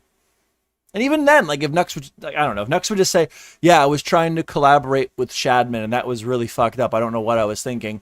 What more could you really criticize? There's the initial criticism, there's Nux's response, and then that's it. But the problem with Nux is it appears that he's being dishonest of the nature of his overall relationship with Shadman and the content that he was making. Able to, I don't know, it almost seems like kind of like hiding an interaction for no real reason. And then a later comment sounds even worse. I mean, there's no reason to really hide it unless like the interaction was more deeper than it was initially let on, is what I would say. There's more said than I've shown in these clips, but I think it's clear that while the specifics were murky, the tone was a little hardcore. It's easy to understand how people could interpret this in different ways, but there were one or two concrete statements, and I want to focus on this one. We are not filming the last episode, it's over. Cut and dry. It's over, they're not filming the last episode. I think we ourselves can home in on that and say the cancellation of the last episode is probably down to the Nux Taku controversy regarding association with Shadman. But as with... And whether that be the case or not, like that is the most logical conclusion to draw to, despite what they say. Because there was a relationship there. There might be an attempt to amicably end a relationship to a certain degree, just out of courtesy. But like overall, what happened? Okay, Nux got exposed for being involved with some pretty weird shit, and then the podcast ended. That's a pretty convenient timeline of events to not be directly related. So many things that relate to Nux. Even with this, there's slipping, there's sliding, there's sliminess. There did end up being a final episode recorded and published featuring Nux. Which isn't the issue. I'm not saying, you said there wasn't going to be and now there is. No, it's fine. It's all right. You can change your mind. However, what bothers me is the blatant sweeping, as the kids call it, that accompanied this. One more example of spineless, subtly deceptive behavior to throw on the pile. You see, it must have been Nux Taku's lucky day. Chud Logic and a Twitter user, understandably given what Mutahar said and the way he said it, mischaracterized the situation. Chud's title stated Nux was kicked from the podcast, and the tweet claimed it was ending because of this controversy, which as we know now is not accurate. Nux seizes on this error in his defense video. He even has a big ol' yapping clip from Mutahar reinforcing that it's false. The podcast was not ending because of Nux. In fact, they intend to work together in the future if possible. Great. Looks true to me. What's the problem? That isn't all there is. That's not even necessarily the juiciest part. The announcement of the episode cancellation sounded like a snap-in-the-moment emotional decision. And the reason for that at the time was most definitely the controversy, as confirmed on another Chud Logic stream by Mutahar's other half via Super Chat. Oh, okay, right. So the truth is, this is Dojangle saying this, I believe, okay? So, is this it? Is this true? Can we say this? The last episode was the reason it wasn't filmed because of the Shadman stuff, but the podcast was ending anyway. And the way Mutahar explained it made it sound like the podcast was ending because of that stuff, but it was actually the fact the last episode wasn't being filmed because of that stuff and it was going to end anyway. Is that it? Is that the fair assessment of this? Doe confirms this characterization as accurate, though it's worth noting her super chat says it was the reason at the time. Following this, Chud perceptively notes. So yeah, it feels like what this does then, it enables it to be like, well, it's not ending because of me. But then if it is true that the last episode wasn't filmed because of the Shadman stuff, I mean, that is worth a mention, right? But he's probably not going to mention it because he can just focus on the, well, it was going to end anyway. It was going to end anyway type thing. Yep.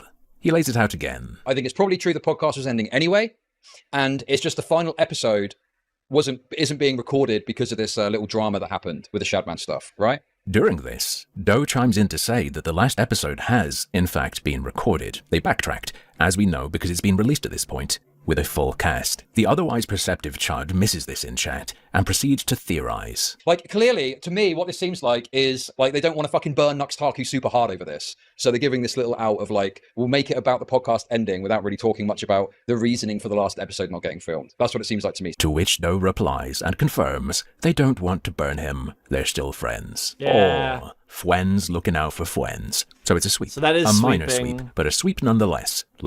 So that would... And that's what Chud said, but he missed that message from Dojangles. This paints a picture that they are not comfortable with Nux Taku, and they were ending the podcast perhaps prematurely than planned because of his affiliation with some pretty sick shit.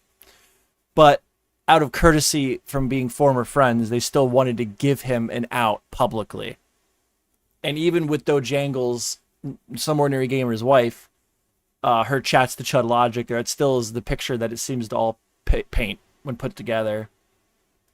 The episode was originally going to be cancelled over creepy shit? Into the memory hole. That statement was never made. And while they do briefly help Nux out with the drama at the start of their last episode, nothing about Mutahar's original intent or statement of cancellation is mentioned as far as I can tell. Never happened, I guess.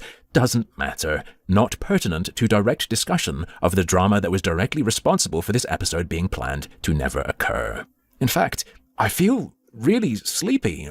Maybe Mutahar never had those feelings or said those things that thousands of people have heard. I must be mistaken. To me, this is one more little tiny PR asswipe for the guy who constantly needs spot cleaning. This does paint a picture of sweeping from Mutahar.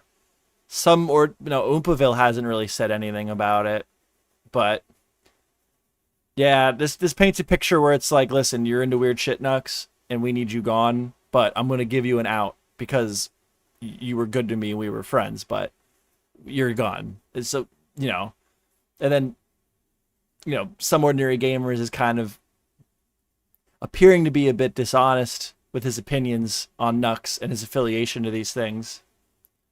And it appears to be he's doing that to give him an out publicly. He doesn't want to completely burn Nux at the end of the podcast. When his butt gets too dirty. Look, it's cool to have internet video friends, but when that means clearly strategizing to manipulate an audience's perception of reality to their benefit, it rubs me the wrong way. And that bums me out. That bums me out because I agree, and I like Mutahar, and it bums me out. It just bums me out. I don't know. It's disappointing that he's being a bit dishonest here. Mass media, once you're broadcasting to people, that's not being a good friend. That's called being compromised by friendship. Though, to be fair, friendship might not be the right term. Think about it.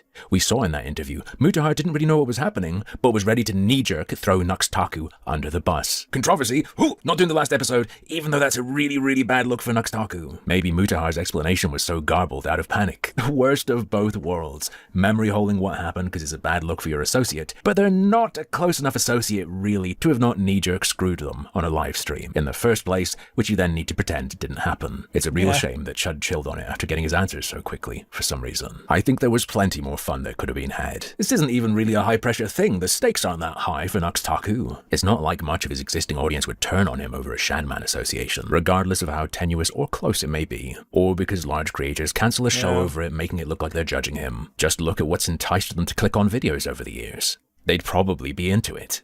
But, as usual, that's just another one of my harmful opinions. Hell yeah, dude. So that's that. I skipped around the video. That is as harmful opinions. You should definitely watch the full video if that interested you. This is his channel. If you're not familiar, he's pretty good. I like him. So yeah, that's the thing. Like, he was given a way out, it appears, from the podcast, because the podcast, him leaving the podcast at this time makes it look like, there's a level of Some Ordinary Gamers and Oompaville seeing Nux Taku's involvement as inappropriate, negative to some level, which adds to the people that are accusing Nux Taku of being like weird and affiliating with Shadman in an inappropriate way and, having inappropriate interaction with that type of content.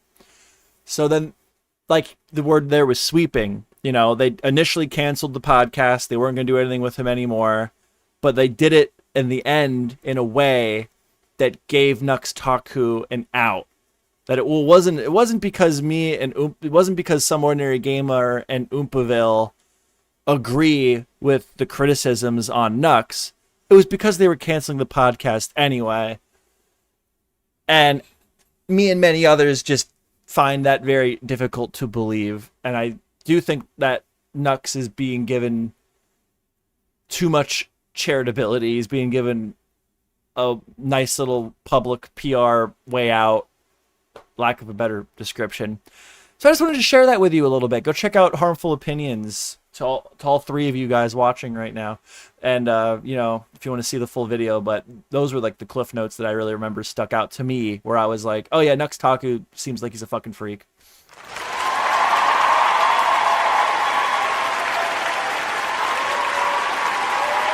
Yeah, I was talking about how Nux Taku's a fucking weirdo. You know who Nux Taku is? Hold on, you know who Nux Taku is, Bagel. Hold on.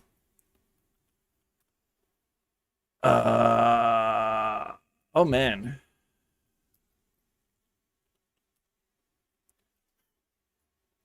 He's this guy. This guy right here. This guy. Really, really popular on the internet lately. A lot of companies are doing it. Everyone's putting their dicks in different bags to try to find different places to suck money out. That guy. That's Nux Taku. See what's going on Twitter. Oh wait, no, Bagel wanted me to watch something because I think Jake Weedle is like a clout chaser, kind of a little bit. I just, and that's as far as I'll go. Because I'm not saying he didn't have any good criticism, not saying he didn't make any good points. I'm just saying that he rubs me the wrong way, and I'm very skeptical when receiving information in regards to Mr. Beast from Jake Weedle. That's all I'm saying. My inner red alarm alert is going off. Okay. But Bagel wanted me to watch. Before this maybe gets taken down, I hope it does. This is a bit long, Bagel. But, so this is for people like me that are I'm very skeptical of what this guy has to say. I'm not saying that you shouldn't listen to anything that Jake Weedle has to say. I'm just saying that the way he talks, there's something about him that's I don't like it. I'm very skeptical about what he has to say.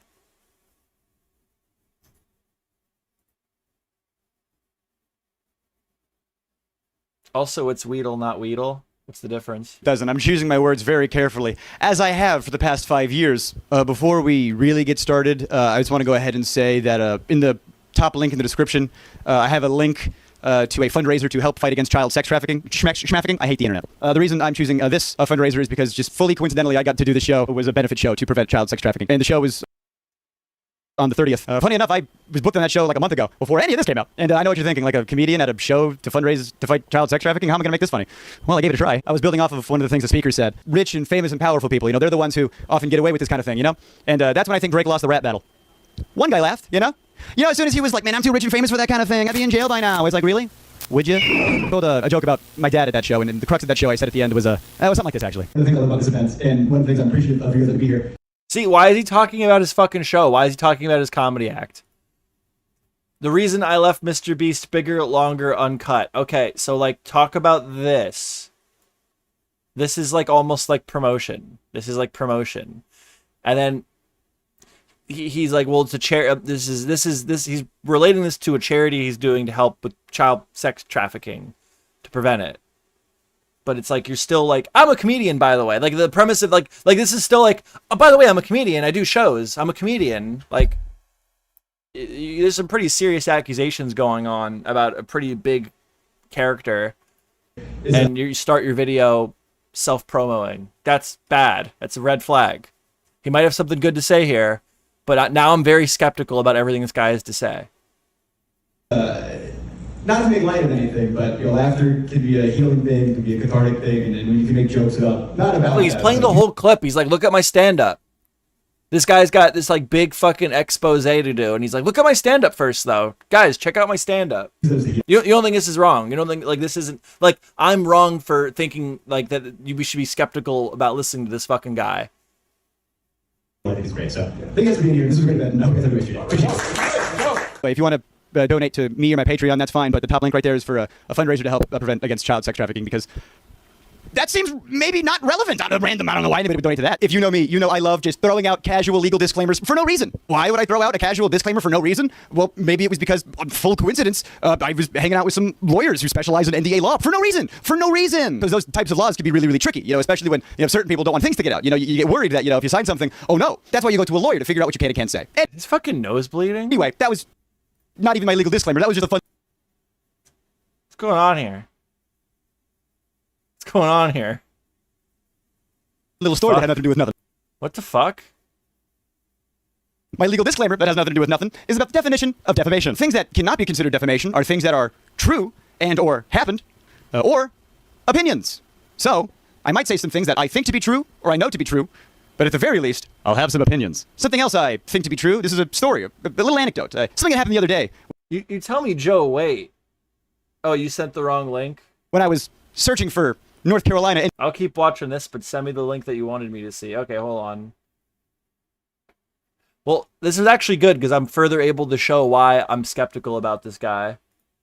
Hi, welcome back to the channel. And if you're new here, as most of you are very recently, I just want to say thank you for being here. Genuinely, I can't tell you how much that means to me. So you're sending me this because I'm skeptical over everything this guy has to say because he's conducting himself in a way that I think is like he's like spiteful, he's scorn, he's a bit of a clout chaser. Those are like what I'm picking up from this guy.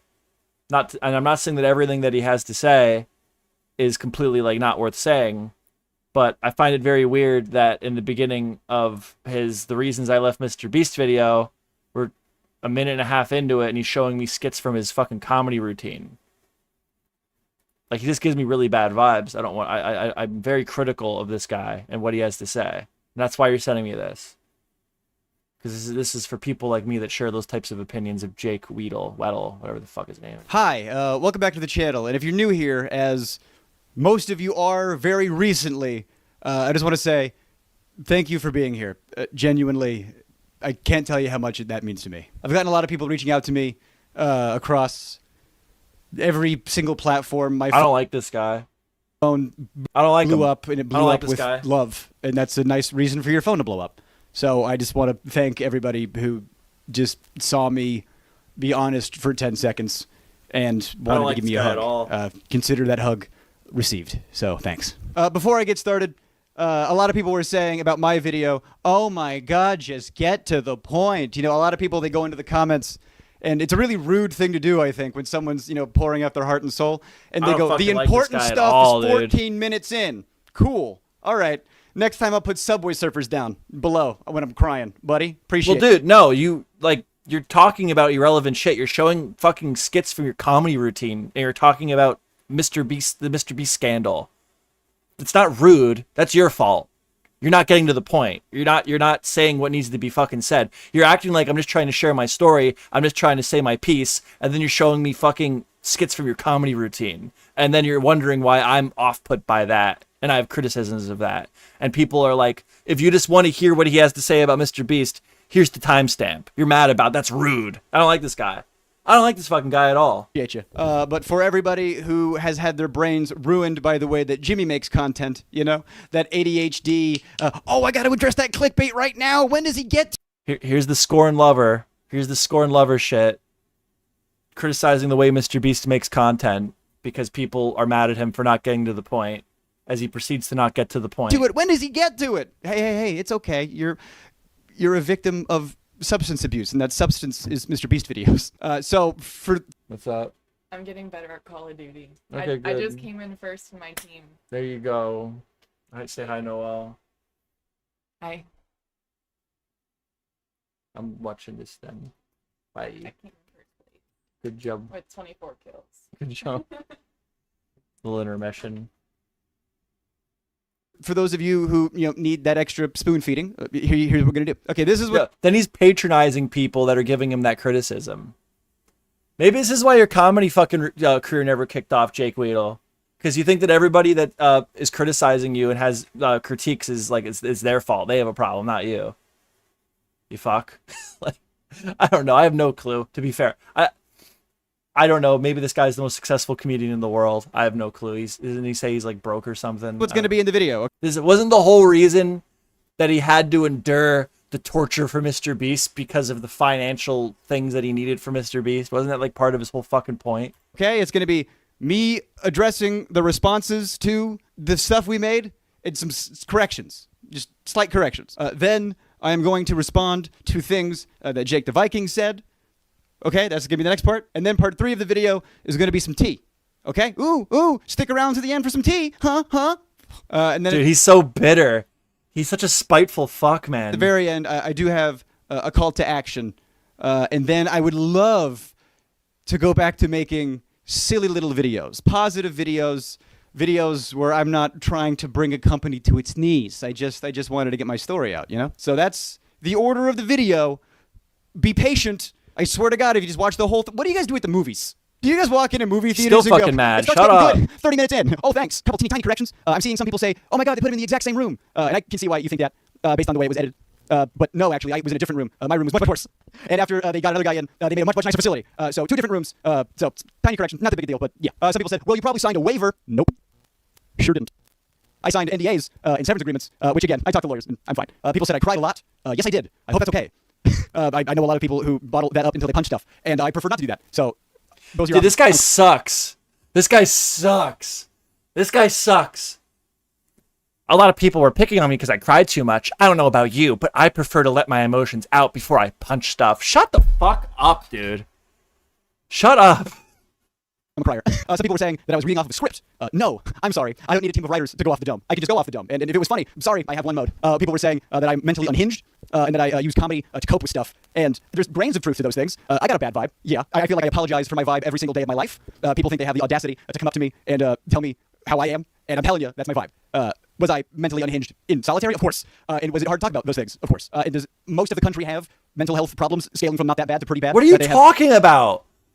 Dude, this guy sucks. You need to like interview him to get information on Mr. Beast, and so like you need to interview this guy for like an hour, take him out to coffee, get information on the situation, and then just like pull that information out of his hours of rambling and being pissed off at Mr. Beast and talking about how the whole country has mental health issues. So why are you coming at me, bro? Like, have therapy and medicine for? Yes. So if I'm one of those people, is that okay? And again, some people think that that discredits me, that I'm joking while doing some of those things. Or some people thought, hey, why is he dressed up doing the content cop stuff? This is very, very serious. And I'm the one who said we should do the skit. I wrote the skit. And Dogpack gave me some creative freedom and how we wanted to present this. And that's how I wanted to present it. And it was very refreshing to have some creative freedom on something that I thought was really important. Yeah, I do think that really, really serious things can be talked about in a way that's funny. I'm on 2 times speed right now, dude. We are 4 minutes into this video. Taking away from how serious those things are. In fact, that's kind of my philosophy in comedy generally. And I base that off of people like George Carlin, Bill Hicks, Jon Stewart. Jon Stewart, for example. Let's talk about Jon Stewart. Jon Stewart is one of the people I look up to most in the comedy world. He probably influenced me more than anybody else. And what Jon Stewart did, what are we talking about?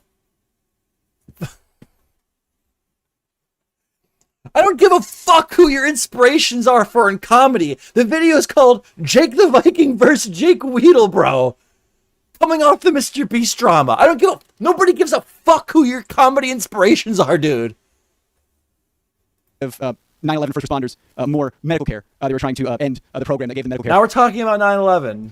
Jon Stewart walked up to Congress and told them to their faces with authentic... Do yours! Who reached out, said kind words. I'm skipping. Made me feel heard. In the water cooler talk. Hold on, let's go down to the mean commenters who are going to timestamp this. Probably deleted them all. That's rude. That's rude to timestamp. It's rude to timestamp when you click on a video called Jake the Viking versus Jake Weedle, and we're 10 minutes into the fucking video and I haven't talked about that yet. It's rude to timestamp when I start talking about the title of the fucking video. Take some fucking notes, bro.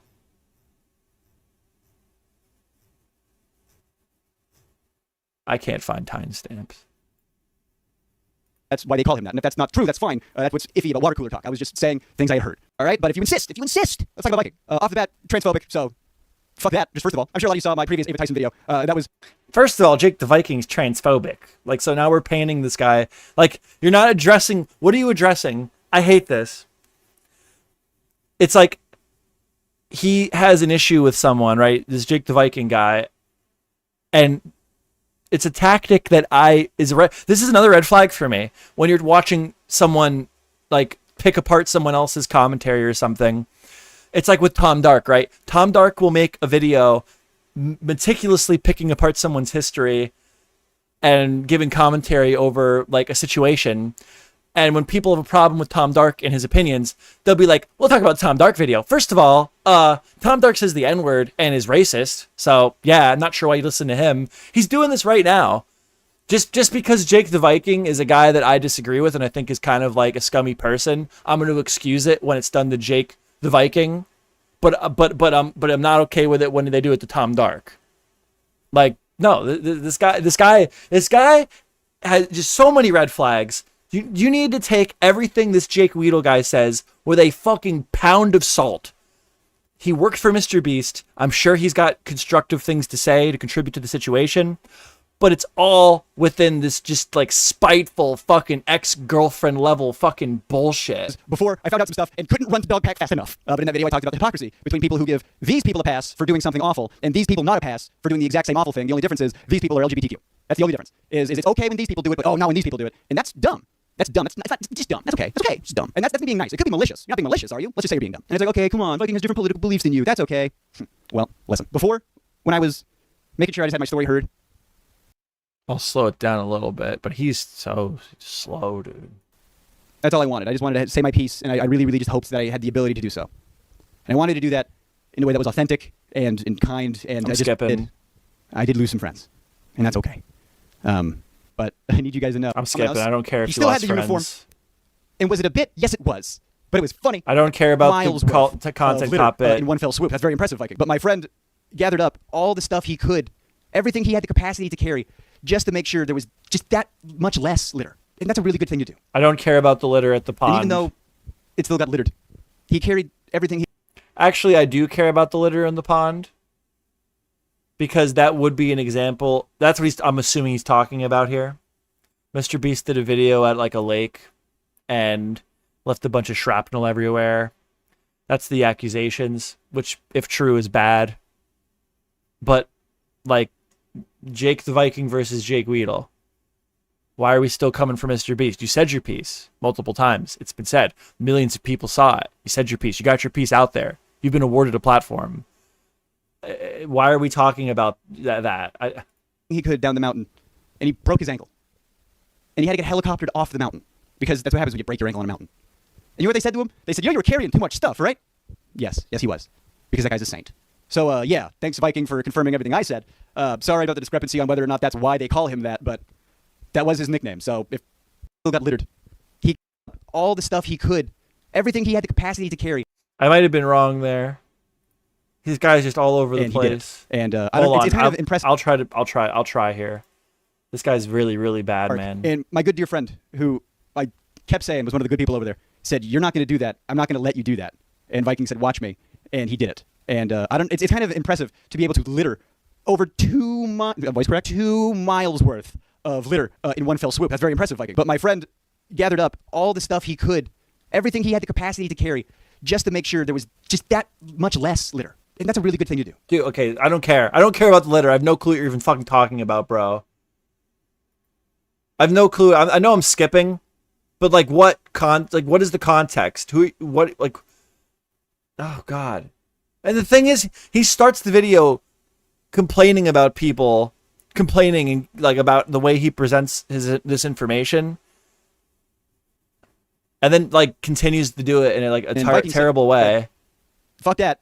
I can't watch this. First, maybe somebody who's struggling, somebody who's making a mistake, and I have empathy for that. But if you take a snapshot of somebody at their worst and use it with no context for the purpose of discrediting people who are trying to do the right thing, that's pretty gross. I mean, they were trying to discredit Dogpack by saying he's on drugs. Well, I don't need PIs to have dirt. I have 2 eyes.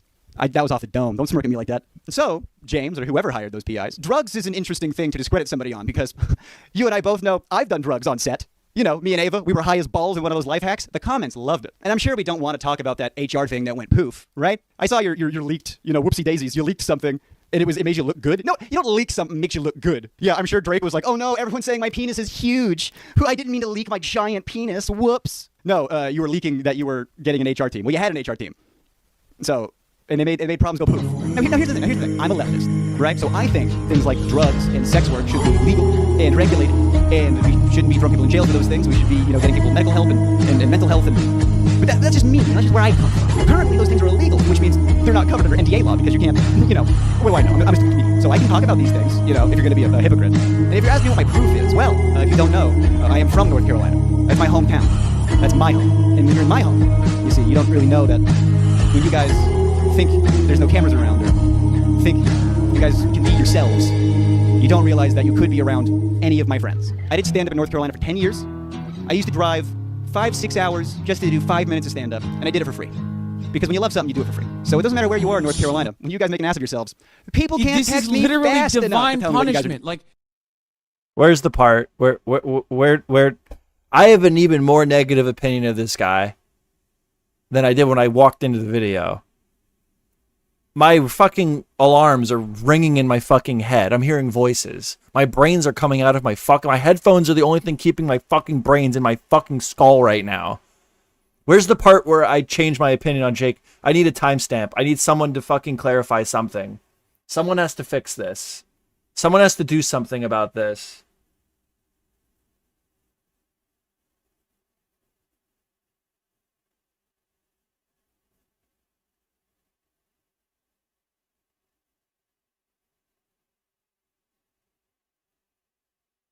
Oh, my chat was delayed. I just caught up with it now.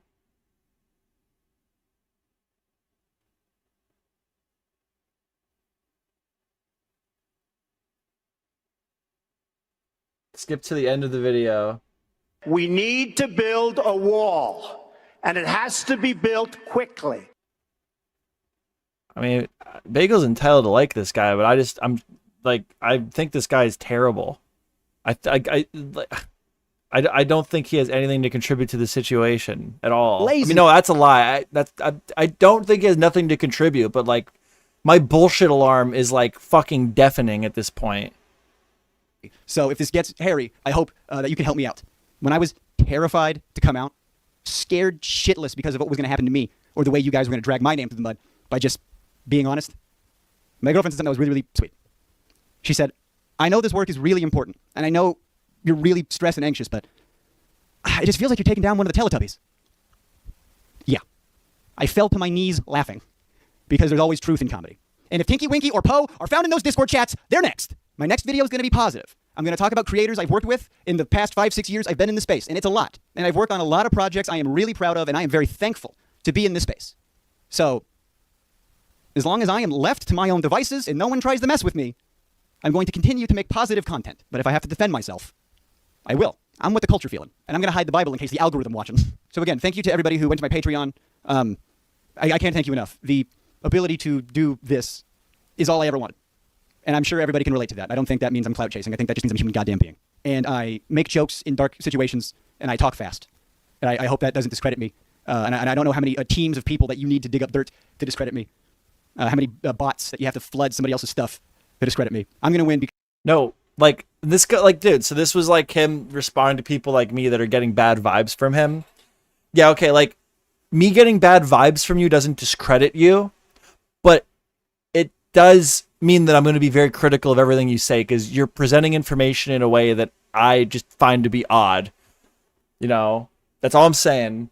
And honestly, the fact that he's having this severe reaction to people critiquing his like presentation, the fact that people are like me, they're getting bad vibes from him, shows me that I'm not alone. There's a good pool of people that see this Jake Weedle guy talking on the situation, the way he's commentating the situation, and they don't like it. There's something wrong here. They're getting bad vibes from this guy. Enough people that he's acknowledging it. He's like talking about it. He's bringing it up in this video over and over and over and over again. But he's not like he's not. What is he saying to change my opinion? You know.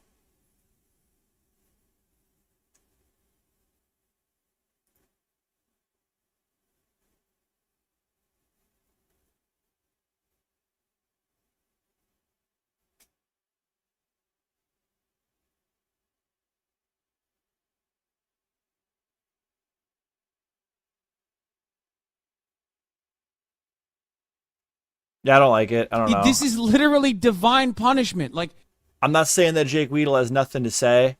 I am saying, like many other people appear to be saying, and they feel the same way as me, he's giving me really, really bad vibes. And I think you need to be very, very critical when he talks about Mr. Beast and anything on this situation. You just got to be very, very critical of him. Well, that was fun.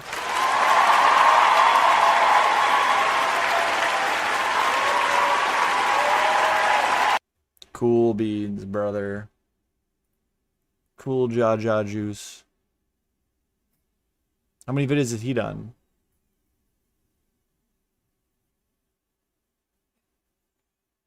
Just 2. Only 2 videos, and honestly, like, but yeah, that's not bad. He needs to drop it now. He gets 1 more video. He gets 1 more video, then that's enough. You're done, dude. But he says he's done now. He says he's done. Bad vibe is all I'm saying. Bad vibes. I'm very critical of Jake Weedle.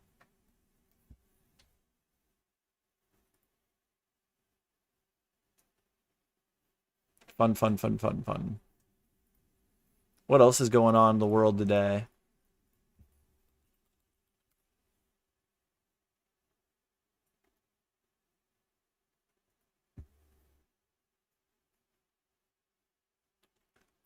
I just don't think there's enough on the Mr. Beast thing to make more than 3 videos. That's my personal opinion. I'm on Twitter. I'm looking on Twitter. I'm doing on the ground reporting. I'm finding the scoops. I'm scooping. Here's a slice of pizza. Damn.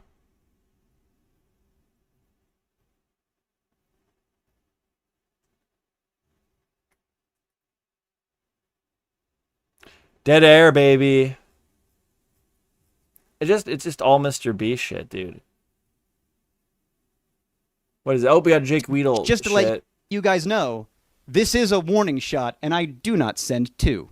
Don't tell no lies about me, Dogpack, and Rosanna, and I won't tell no truths about 6 or 7. Defending Rosanna Pansino, another person that I don't think... I don't like Rosanna Pansino either. And then, you know, we went through the same thing the other stream where, you know, people disagreed. They sent me a video that was supposed to make me feel differently. I watched it, and I'm like, she has nothing to say. 7 of you guys over there. And look, I'm a nice... To be fair, though, this guy has way more to say than Rosanna Pansino. Rosanna Pansino should not be listened to at all. I think she's a complete clout shark.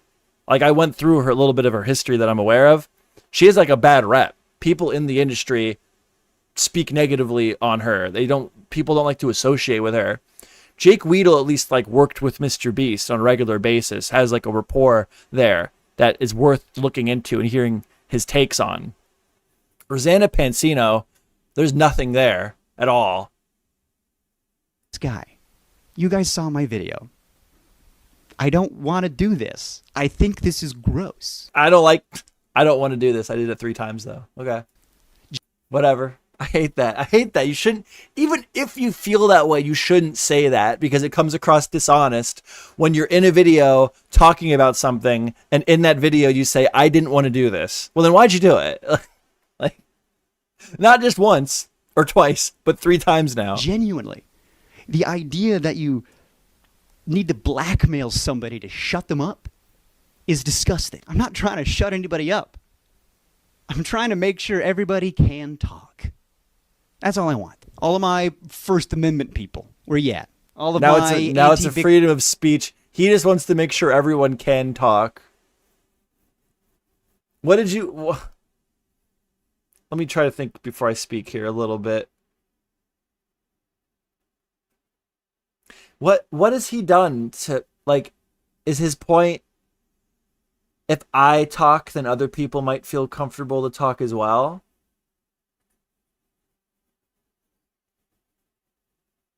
And then if that's the case, then you already said your piece. Why are you upset by that criticism? Why are you continuously going back to the criticisms of you being a clout chaser? Why is that bothering you so much? These are the things with this guy that are ringing fucking alarm bells in my brain. Big corporate people, where you at? So because you guys are now getting a sense of who we're dealing with here, this is my call to action. Just to let you guys know, this is a warning shot, and I do not send 2. Don't tell me. Oh, that's that then. I don't like him. I'm not saying he has nothing to say, but I don't like him. I don't like him. He gives me terrible fucking vibes, man. He gives me awful, awful vibes. Rock and roll, baby.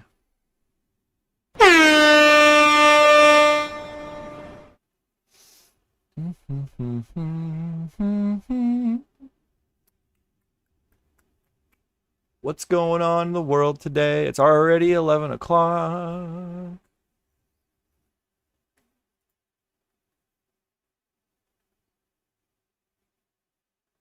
I worked for Gru. He's a fraud. These are funny.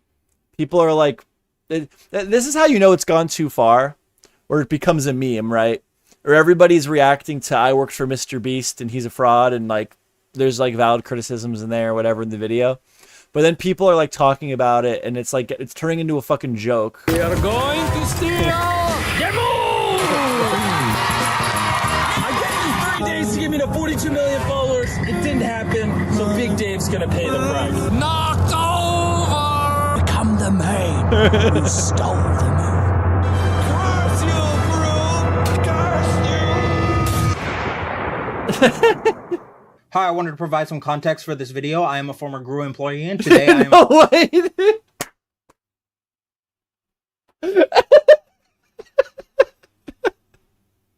Can I watch this? It's been out for 6 days. I'm gonna watch it. We're gonna watch this, dude. I want to know what Gru's a fraud, bro. Gru's a fraud, bro. This guy's gonna expose fucking Gru, dude. alleging that him and the minions rigged villainous schemes and did illegal villain stuff and sold fake minions merch. I would consider that fraud. Okay, thank you. Enjoy the video. So this is part 1 into my investigation into Gru. Here's an old clip from a TV show where Gru explains that he knows he's a piece of shit. Like, this is an old clip, and you could say he may have grown up, but I would say he's gained most of his minions since then, and his movies have only gotten more and more mid. So here's that clip, and then I'll get into the video. Well, I told you stop making those videos by my tree. Sorry, dog. I came all the way here because they don't have good Starbucks in Albuquerque. All right. Now, Gru intentionally manipulates his minions' vulnerable minds for profit using 4 simple steps, which closely align with the 4 agreements by What is this Miranda Cosgrove? Miguel Ruiz. Step 1, he flies to the moon. Gru's schemes are real, and he's a great villain that steals big things like the moon and gives away great rewards to his loyal minions. I will show you irrefutable evidence in a minute that his plans are, in fact, fake. Step 2, he shrinks the moon. We are going to steal the moon! When minions are devout followers of Gru and go to space with him with a shrink ray, they get rewarded. Step 3, he grabs the moon. Again, promising big rewards. Now it's your turn to do what Gru tells you, and No fucking way.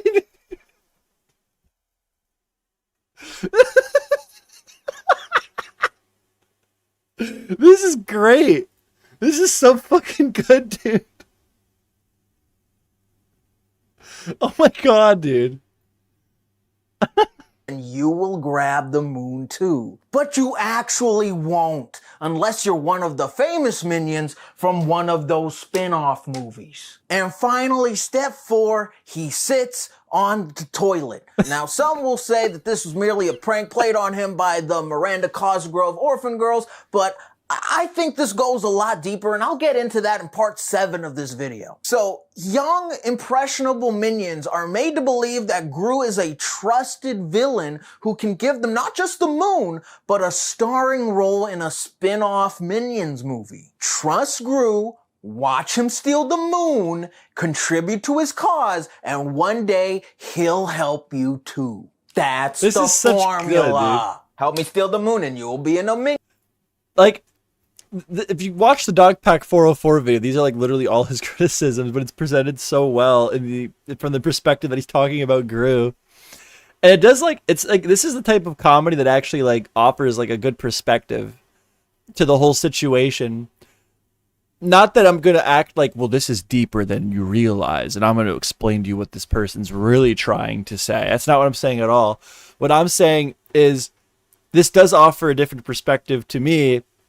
With this guy, like, I'm not saying this guy's trying to do this, but in the sense that, like, when you apply the Mr. Beast criticisms to Gru and he's doing it to minions, it makes me like want to say, like, okay, so if Mr. Beast is a piece of shit, fair enough, make that video and expose it. But then also, like, how far are we willing to put all of the blame for kids being idiots, people being stupid, onto Mr. Beast? Like, you know, because it's like almost comical in a way when you think of it from the perspective of like, okay, so Mr. Beast is doing things that make his channel grow and makes him money, right? And you can argue that they're scummy, and I'm not saying that the video is bad. It exposes him for being pretty scummy. But then also there's like another way to look at it where it's like, well, wait, okay, so fair enough. Criticism said, how much of this are we willing to put on Mr. Beast? Okay, so he makes these kids think that he's gonna like do this and that, and they might win money. But like, why are the kids so fucking stupid? Why are the parents like there's other issues involved here, right? There's other issues, there's other problems. Minions movie. Help me take down El Macho, and you will be my twin brother. Help me adopt these orphans, and help me build a fart gun. Help me make a ride at Universal Studios. Help me keep Miranda Cosgrove employed, and you will be in a Minions. Help me get an 80s child star to stop acting like a little bitch. Help me save my baby from being turned into a fucking cockroach, and you help me get an interview with Ellen DeGeneres. Help this franchise pass $1 billion worldwide, and you will be in a Minions movie. He's been exposed for fake and evil schemes before, and the common response is, oh, well, why does it matter if his schemes are fake? They're just meant to be entertainment. A large part of Gru's brand is the fact that he is actually a real supervillain. This moon is CGI. This spaceship is CGI. This fart gun is fake. This car is digitally added. This minion is fake. This kid is fake. This dog thing is a paid actor. This house costs more than the budget of the movie. This isn't really him dancing. It's actually that one guy from the new Deadpool movie. You know, the guy in the beginning. That wasn't Ryan Reynolds either. He's a fraud too. This isn't a real guacamole hat from El Macho's house. You can literally get one at Universal Studios for $8.99. This whole scene is fake. This minion is an actor and a secret employee at Illumination. This line is scripted. I sit on the toilet. What? This action is scripted. In fact, pretty much all of the Despicable Me movies are scripted. Now, let's talk about Kevin the Minion for a second. I found public record that Kevin the Minion moved from San Francisco, California to Albuquerque, New Mexico, where Gru is located, back in May 2013. 2 months before he appeared as one of the main minions in the critically lauded motion picture, Despicable Me 2. According This is to so a good, former dude. Gru I'm gonna speed it up a employee, little this was bit. around the time that Kevin started working full-time as a minion for Gru. Also, he didn't just move into any old house. He actually moved into a room in Gru's house. Now, I'm not going to dox him. Only some asshole would do something like that. But I did find pictures of his room online, so I fed them into ChatGPT and asked it to create similar images. And this is what it came up with. He had his own workout equipment, unlimited supply of bananas, and not to mention the fact that shortly after, he was cast as the lead in not one, but 2 Minion spin-off movies. Something that was promised to his minions in Despicable Me 1. Karen Gnarly, what's going on, dude? We're watching Gru get exposed, man, for faking being a supervillain. However, if you Google Kevin from Despicable Me 1, you will find a completely different minion, meaning that he was recast in the sequel. Yeah, dude, Gru, dude, it's terrible. Fucking, this guy worked for Gru, man, and he's a fraud, bro. It's crazy. He clearly didn't need to grow 100 feet tall just to help him get more screen time. You know, I think they all deserve to have their own Minion movie. I think the boys deserved a fair chance at winning that thing. I think that's the expectation when you're working with Gru. But hey, that was a while ago. I'm glad they're not doing another rigged Minion movie. And I can already see the comments coming in. But hey, those Minion movies are terrible. It makes sense that Kevin was there, right? Those were just movies. And anyone complaining about something that's meant for entertainment on the internet... And anyone complaining about something that's meant for entertainment on the internet should probably move on with their day, stop being so miserable, and get a fucking life. Anyway, I will bring up more examples of why Gru from the Despicable Me franchise is a fraud in the next 17 parts of my investigation. Thanks for watching, and I know that none of this is going to come back to bite me in the ass at all. What is this? The fuck is a cease and desist? Yeah, dude. That was good. That was really good. This channel's fucking dope.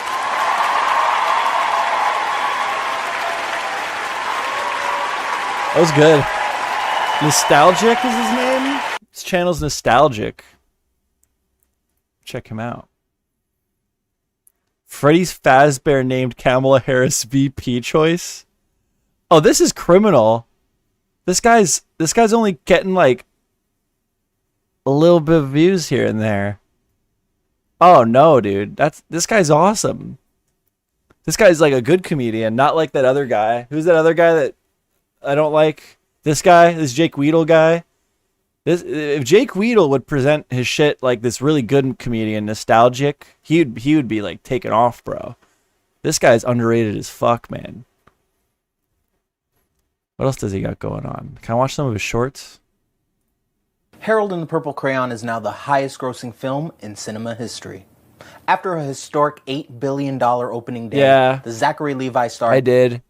My general consensus is I don't think that... I just think that you should really take a huge grain of salt when listening to Jake Weedle. I'm not saying that he has nothing to contribute to the situation. You know, he was an active member of Mr. Beast's team. He has like a history of working with Mr. Beast. But like just for a couple different reasons, like he just rings alarms in my fucking brain. I think like he's worth listening to if you're interested in the situation. But when he talks about Mr. Beast, I think that you've got to take that information in with a pound of salt. He just comes across. He made a whole video about it. Like this whole video is basically like, why is everyone not this one? There's another one that I got sent, but he has like a whole video where it's like, everyone's criticizing me for the way I'm presenting the information, and you're giving me bad vibes because I talk too fast. Like it's not just me. Like a bunch of people are getting bad vibes from the Jake Weedle guy. But yeah, that's my general consensus. I did talk about it though. We went over it. But yeah. Yeah, the Mr. Beast stuff is like kind of boring to me at this point. It's just overdone. I'm kind of over it. I don't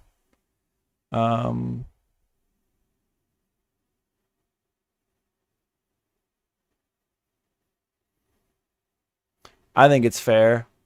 I think, dude, he gives me like ex-girlfriend energy. He gives me like scorn lover energy, bro. I don't like it. And then he's even saying like, leave me and Rosanna Pansino alone. Rosanna Pansino has nothing to offer to the situation.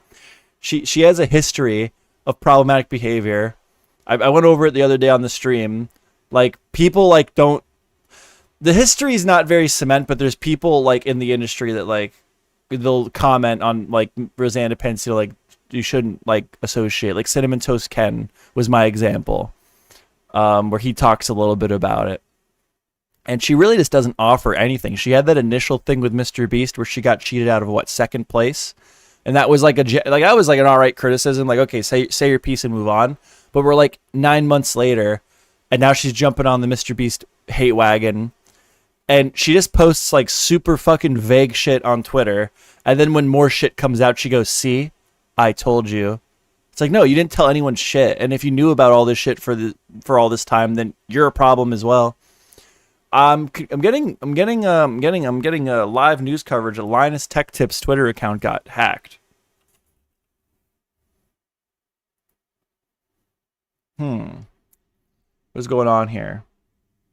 Linus Tech Tips. They got hacked, bro? Yeah, Linus Tech Tips got hacked, bro. Why does Linus Tech Tips keep getting fucking hacked? Huh. That's crazy, dude. He just got hacked last year. What is this?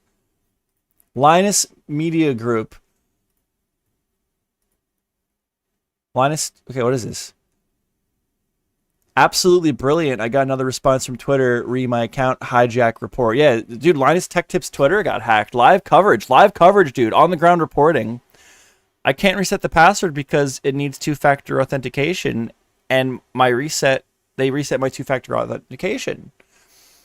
There are at least 4 people on Twitter who have been notified. Just lock it down. FYI, here's how the scam works. They are posting and deleting to avoid any community notes, and when you DM, they will try to get you to send money. The address is in Russia. So possibly some Russian hackers took Linus Media's ex dude. New post just went up. Let's community note this. So Linus is on top of it, getting people to community note shit. beware, here it is. The main LTT Twitter account has been hijacked. 4 minutes after I received this email, I tried to log in, but the password had already been changed. By the time I could update the password, the two-factor authentication had been deactivated or reactivated. I have contacted Twitter support. It was hacked from Russia from an Android device. Wow.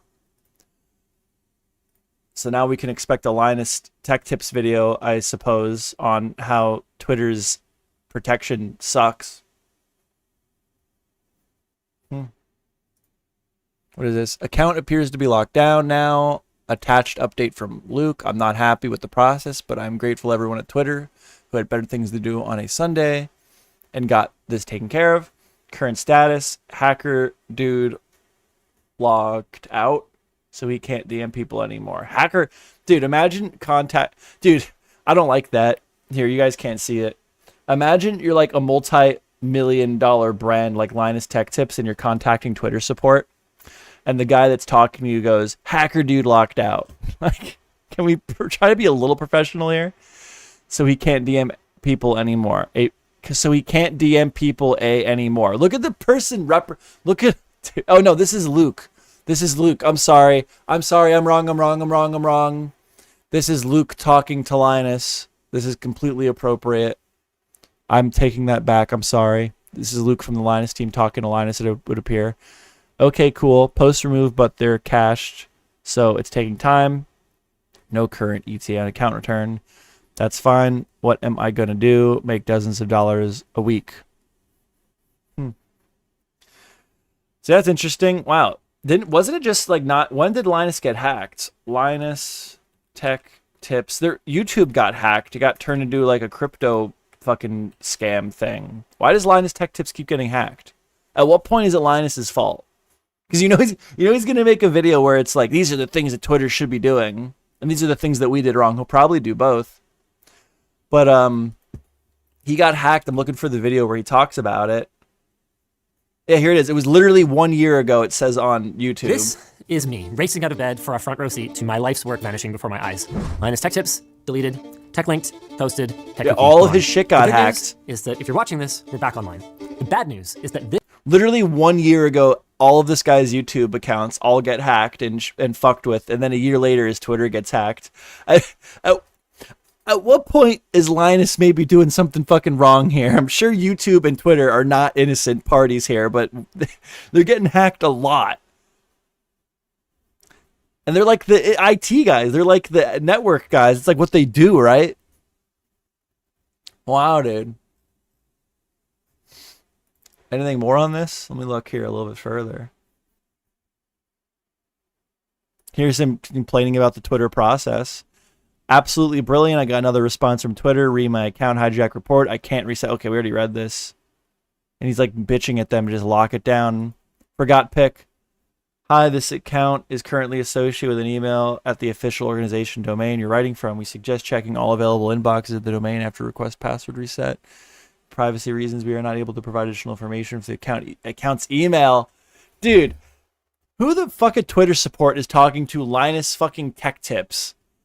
Like, you'd figure there'd be more like of a professional rapport. He's not a no-name guy. He's like an A-list online celebrity with a huge multi-million-dollar brand. If you're unable to access the email, we may be able to assist you with transferring the account from one organization email address to another of the same domain. To proceed with this option, please reply to this email stating the following. Your authorized represent organization. Your organization authorized creation, use of the account, provide the username. It is kind of bullshit. Like, regardless of what Linus may be doing wrong and his team might be doing wrong that's causing him to get hacked at least once a year. Clearly, like, when you're at Linus Media Group's level, you know, the process of getting your shit fixed should be not a bit more streamlined, not just because of professional or social privilege, but because of the giant, massive following that you have. And in Linus's case, it's not even the massive following that he has, it's the nature of his following. He is the tech guy. He is the computer guy. He is the internet guy. If his account gets hacked and he posts something like, hey, this is like, just a scam in general, they're going to trust that link. They're going to trust what he's saying. It's like a huge risk. Like, I think that's crazy that we're hours into it and fucking Twitter has not fixed this for Linus Media Group. Losses are losses all credibility, not gonna lie. Next Linus Tech Tips video will be the anti-hack software ad. Yeah, status hacker dude locked out. Yeah.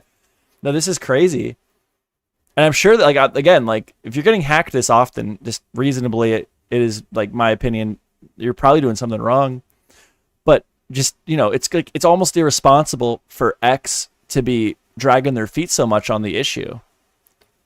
Like I said, not just because he's a celebrity, he gets celebrity privilege, but his platform, like what his platform is. He's the online guy. He's the credibility guy. Like, if you follow him and he posts something, well, maybe not now. Maybe when you're getting hacked twice a year, well, no, once a year, people stop trusting links that you post.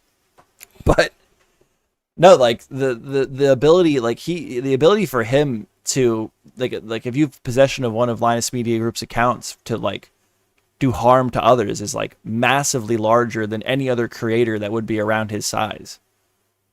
Really an L on X's part for not being able to wrap this up quicker for an account like this. Crazy. Well, that was a live report. That was crazy. I stumbled upon something. There it is. You never know what's going to happen on the Joe Schmo channel. You never fucking know.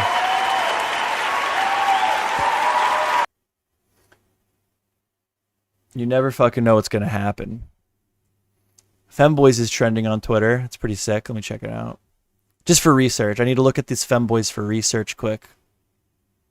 Got to see what's happening on trending tab on Twitter. Got to make sure the Femboys... Crazy. Why are Femboys trending on Twitter? What is going on? No Femboys? I gotta watch what I show here. What happened? What is going on in the Femboys community? The Femboys community is in shambles. Ooh, ooh, ooh. Ooh, ooh. How it feels after I shave my legs. It's gonna grow back fully in 2 hours. Femboy gang posted. Nice. Got a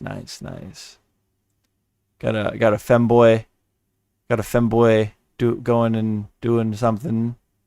What is going on in the femboy community? Can we kiss bottom text? What does this mean?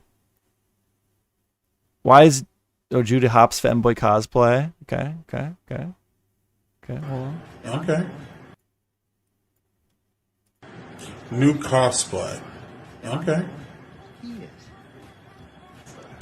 Nice, bro. Hey, stop it!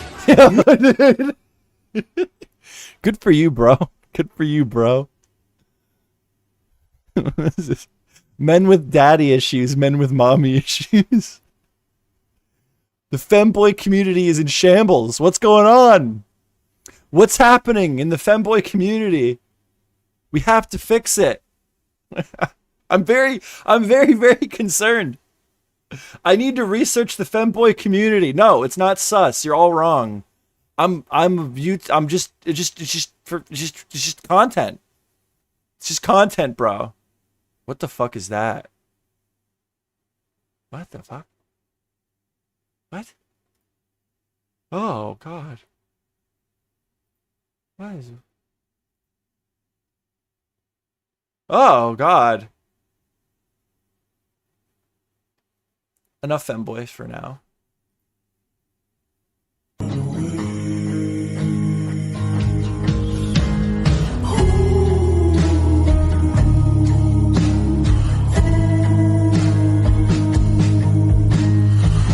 I saw things.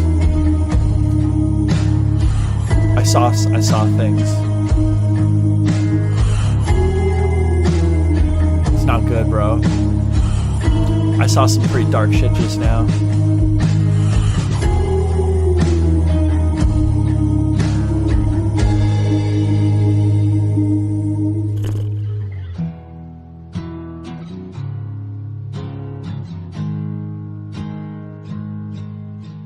All right. Moving on. What else is going on in the world today? Does anybody have anything for me to look at, to go over, to pick apart, to criticize, to scrutinize?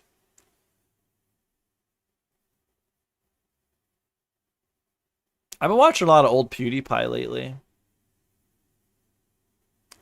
I'm so done with all the current, like the current round of drama is just milked, bro. It's just milked. The gravity of how many views you can still get on a Mr. Beast video is ruining the platform because we're not moving on. We're not moving on, bro.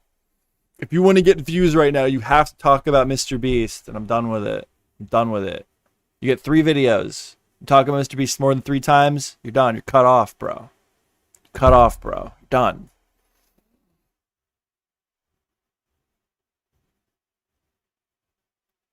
God. Karen, watching this while I'm working had to be my worst idea of all time. Yeah, dude. Femboys. I mean, I didn't show you what I saw just now, but I saw some dark shit, dude. It wasn't even really a femboy thing. It was more of just a mess of a human being.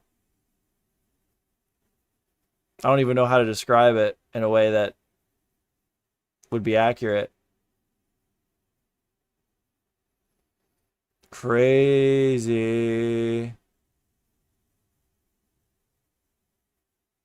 Yeah, I don't know, man. That's all that's really going on right now in the world. Lon's Tech Ship was a pretty crazy break. Who's a daily slopper I can look and see? Oh my god. Hello, I like money. I worked for Mr. Krabs. He's a fraud. Hi. I wanted to provide context for this video. I'm a former Mr. Krabs employee. While I was working for Mr. Krabs, I saw a lot of illegal stuff inside the Krusty Krab. There was the time he faked his patties.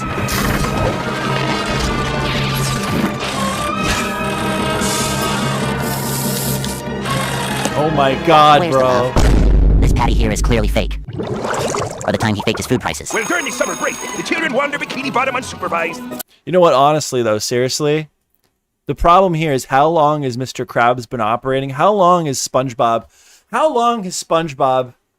been an active member of Mr. Krabs' team? And not only that, but there's 3 people at that business. Eugene Krabs only has like 3 employees. There's SpongeBob, Squidward Tentacles, and Eugene Krabs. There's only 3 employees there. So what is all of a sudden happening where SpongeBob has decided that now hold on.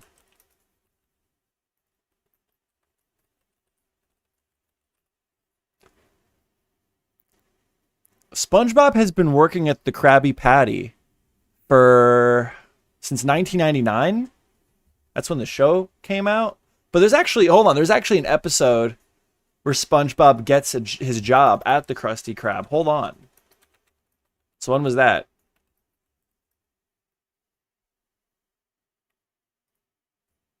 Like, that's a pretty big time frame. It's years. So Mr. Krabs hired SpongeBob in the episode Help Wanted. So let's look that up quick. SpongeBob Help Wanted. This is like, yeah, okay, Mr. Krabs is a greedy, businessman. There's a lot of criticism to be delivered to Mr. Krabs, I'm sure. I'm sure SpongeBob has a lot to say. But, like, am I supposed to just forget about the fact that, okay, so it's season 1, episode 1, Help Wanted, 1999.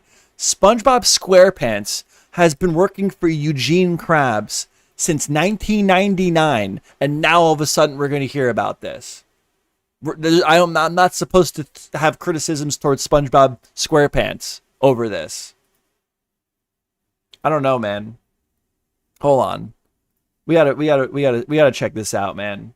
So yeah, the Krabby Patties were fake. Well, when did he start faking the Krabby Patties? Well, here we have evidence. He's such an idiot. SpongeBob's such a dumbass, bro. Here we have SpongeBob watching the Krabby Patties being faked. He literally is there. He's grabbing it from the machine. He's holding it. He's holding it in his hands. This has been years minimally that this episode was recorded, and we have evidence that SpongeBob was aware that Mr. Krabs was faking the Krabby Patties. Hold on, SpongeBob Episode where they make fake Krabby Patties.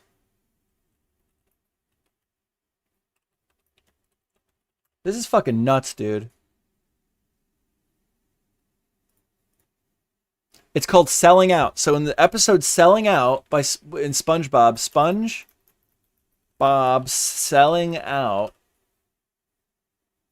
Here we have the SpongeBob fan page. In the episode Selling Out, where SpongeBob was depicted to be actively actually contributing to the fraudulent distribution and creation of Krabby Patties. That episode came out in 2005. 2005. SpongeBob SquarePants was... Why do I have a help wanted text on my screen? What's going on with that? Can we fix that? What's going on with that? Why is it there? It's ruining my flow, bro. Ruining my flow. Why is it there? What's happening? Anyway, 2005, SpongeBob here is collaborating with Eugene Krabs in the creation of fraudulent Krabby Patties, possibly breaking health code law. Love, this patty here is clearly fake. By the time he faked his food prices. Well, during the summer break, the children wander bikini bottom unsupervised. Their pockets lined with allowance. I guess that's what I like best. He is clearly taking... Has a fucking the kiddie meal, taking advantage of children on summer break, price gouging, and now all of a sudden SpongeBob SquarePants wants to come out when exposed videos and employee coming out against their former employee videos are an all-time high. Now all of a sudden SpongeBob SquarePants wants to come out and say his fucking piece all of a sudden. I mean, yeah, Eugene Krabs is a piece of shit. Taking advantage of his child customers. But we knew that. We know that from the show. Okay? Here. But the worst thing Mr. Krabs did by far was sell... And the thing is, Mr. Krabs isn't like a Mr. Beast. He's very vocal. Money, money, money, money. He loves money. It's all he talks about. He has his first dollar pinned up in his fucking house. All this guy's worried about is money. He's very vocal about that. He's vocal. He's a scam artist. He's like a Keemstar type character. What are you really exposing here, SpongeBob? Yourself for being complicit in Mr. Krabs' fraudulent and terrible behavior. Squidward. You sold me? No! Human trafficking. Human trafficking. Now all of a sudden the human trafficking is a problem if you ask SpongeBob. Like it. They keep you, I keep my kneecaps thick. Come on, Mac. Yawn podcast. Dude, SpongeBob SquarePants actually assisted Eugene Krabs in murdering a health inspector.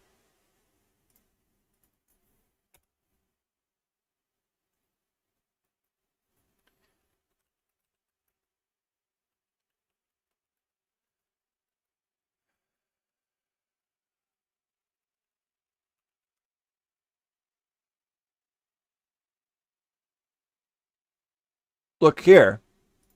It was a falcon. That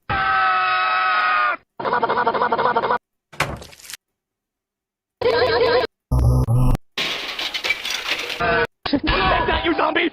Look at that. From here. So why don't you talk about that, SpongeBob? Why don't you talk about the time that you... Look, here's the image of him burying the health inspector in the thumbnail here, dude. Why isn't SpongeBob talking about that? Because he's the one who did it.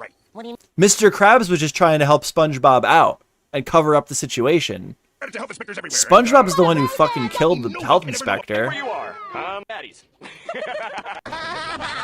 Money shovel in the trunk and we'll give you a ride back. SpongeBob, listen carefully. They were burying the freaking body, bro. Keep them cops busy. What's the holdup back there? The boys Nothing unusual about a muddy shovel in the trunk. all set. You okay there, little fella? Crazy. Crazy. Insane, dude. So yeah, I don't know. You got SpongeBob here. He's saying his piece about Eugene Krabs, but like, as if we didn't already know Eugene Krabs was a piece of shit. It's like his brand. You know? Insane, bro. Oh my god, there's a part 2. There's a part 2. I worked with Mr. Krabs, he's a fraud part 2. Give me back them toys and freeloaders. A lot has happened since my last video. After posting, I got a lot of messages from former Mr. Krabs employees. Some showing their support. telling their stories of a toxic workplace. Now to more serious allegations, like the time Mr. Krabs destroyed my personal property. Good grief, he's naked! Now I am no expert, but surely this is not appropriate for the workplace. And here is undeniable evidence of Mr. Krabs scamming his child customers. The children? I don't care about the children. I just care about their parents' money. The fact is their feeble minds are easily manipulated by cheap playgrounds and talentless clowns is no skin off my nose. Survival of the fittest, SpongeBob. Survival of the fittest. If you are a former Krusty Krab employee, please reach out and tell me your story. Fair enough. Let's get going.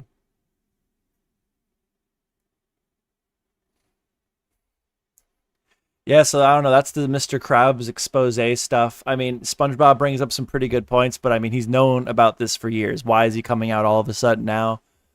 So, yeah, you know, take the criticisms as you will on Mr. Krabs, but also keep in mind that it's awfully convenient that all of a sudden SpongeBob wants to talk about it now, after all these years of being directly, he was like his right-hand man. He was like his right, what, is he all of a sudden have remorse? Fair enough if you have remorse, SpongeBob SquarePants, but you were still involved, and you deserve criticism for that, quite frankly. Yeah, man, SpongeBob fucking... I'm just refreshing the home screen on YouTube, seeing if there's any more of those exposed videos that come up.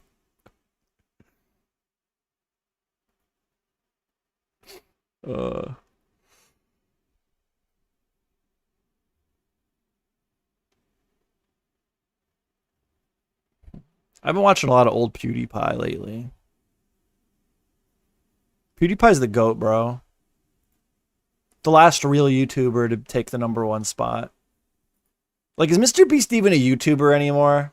That's always been my criticism when I react to his shit. It's like, I'm not mad at him, but, you know, he did the whole, like, he was, like, very active in the subscribe to PewDiePie thing, and then he uses the T-Series thing as, like, a subscribe to me so I can avenge PewDiePie and take back the #1 spot from T-Series.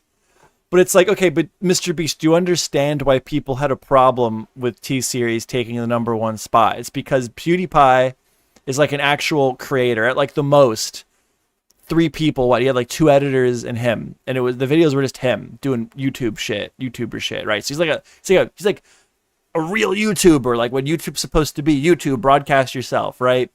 The media and production teams, they get television and cable.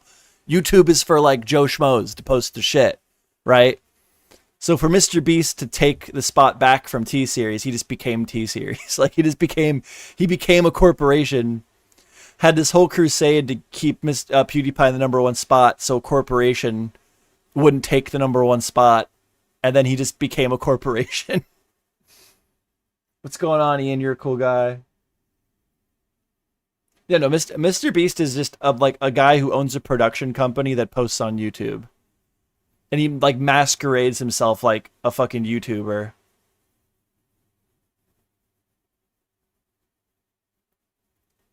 Let's look at this guy. What's a good PewDiePie video? Wait, oh.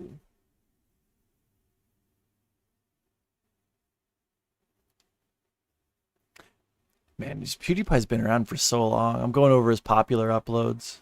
What about latest? Yeah, he like he just does a video like he's like in retirement now, but even in his prime, like, let me just try to go back like maybe like a couple years, because he retired and then COVID happened, and then he was super active throughout COVID, and then he tapered off again. Yeah, this is the type of content I want to make. I like doing the I love his whole model, because he does like the commentary, right? He does like all the commentary, like he does like Pew News where he goes over like topics and trending topics, but then he can also just post a video going over bruh moments in 2020 and get like 8 million fucking views on it. Like people like want to see it. Ken, or should I call you Karen? No, you definitely shouldn't, but you can if you'd like to. Today we're checking out Karens. Yeah. Do you know what a Karen is? Of course you do. Everyone knows what Karen is. No, but please tell me in your own words what a Karen. What This is is interesting. How does one define Karen? Why not looking at video? More effective. Oh, yeah, pictures 1,000 words, but a video. Oh my.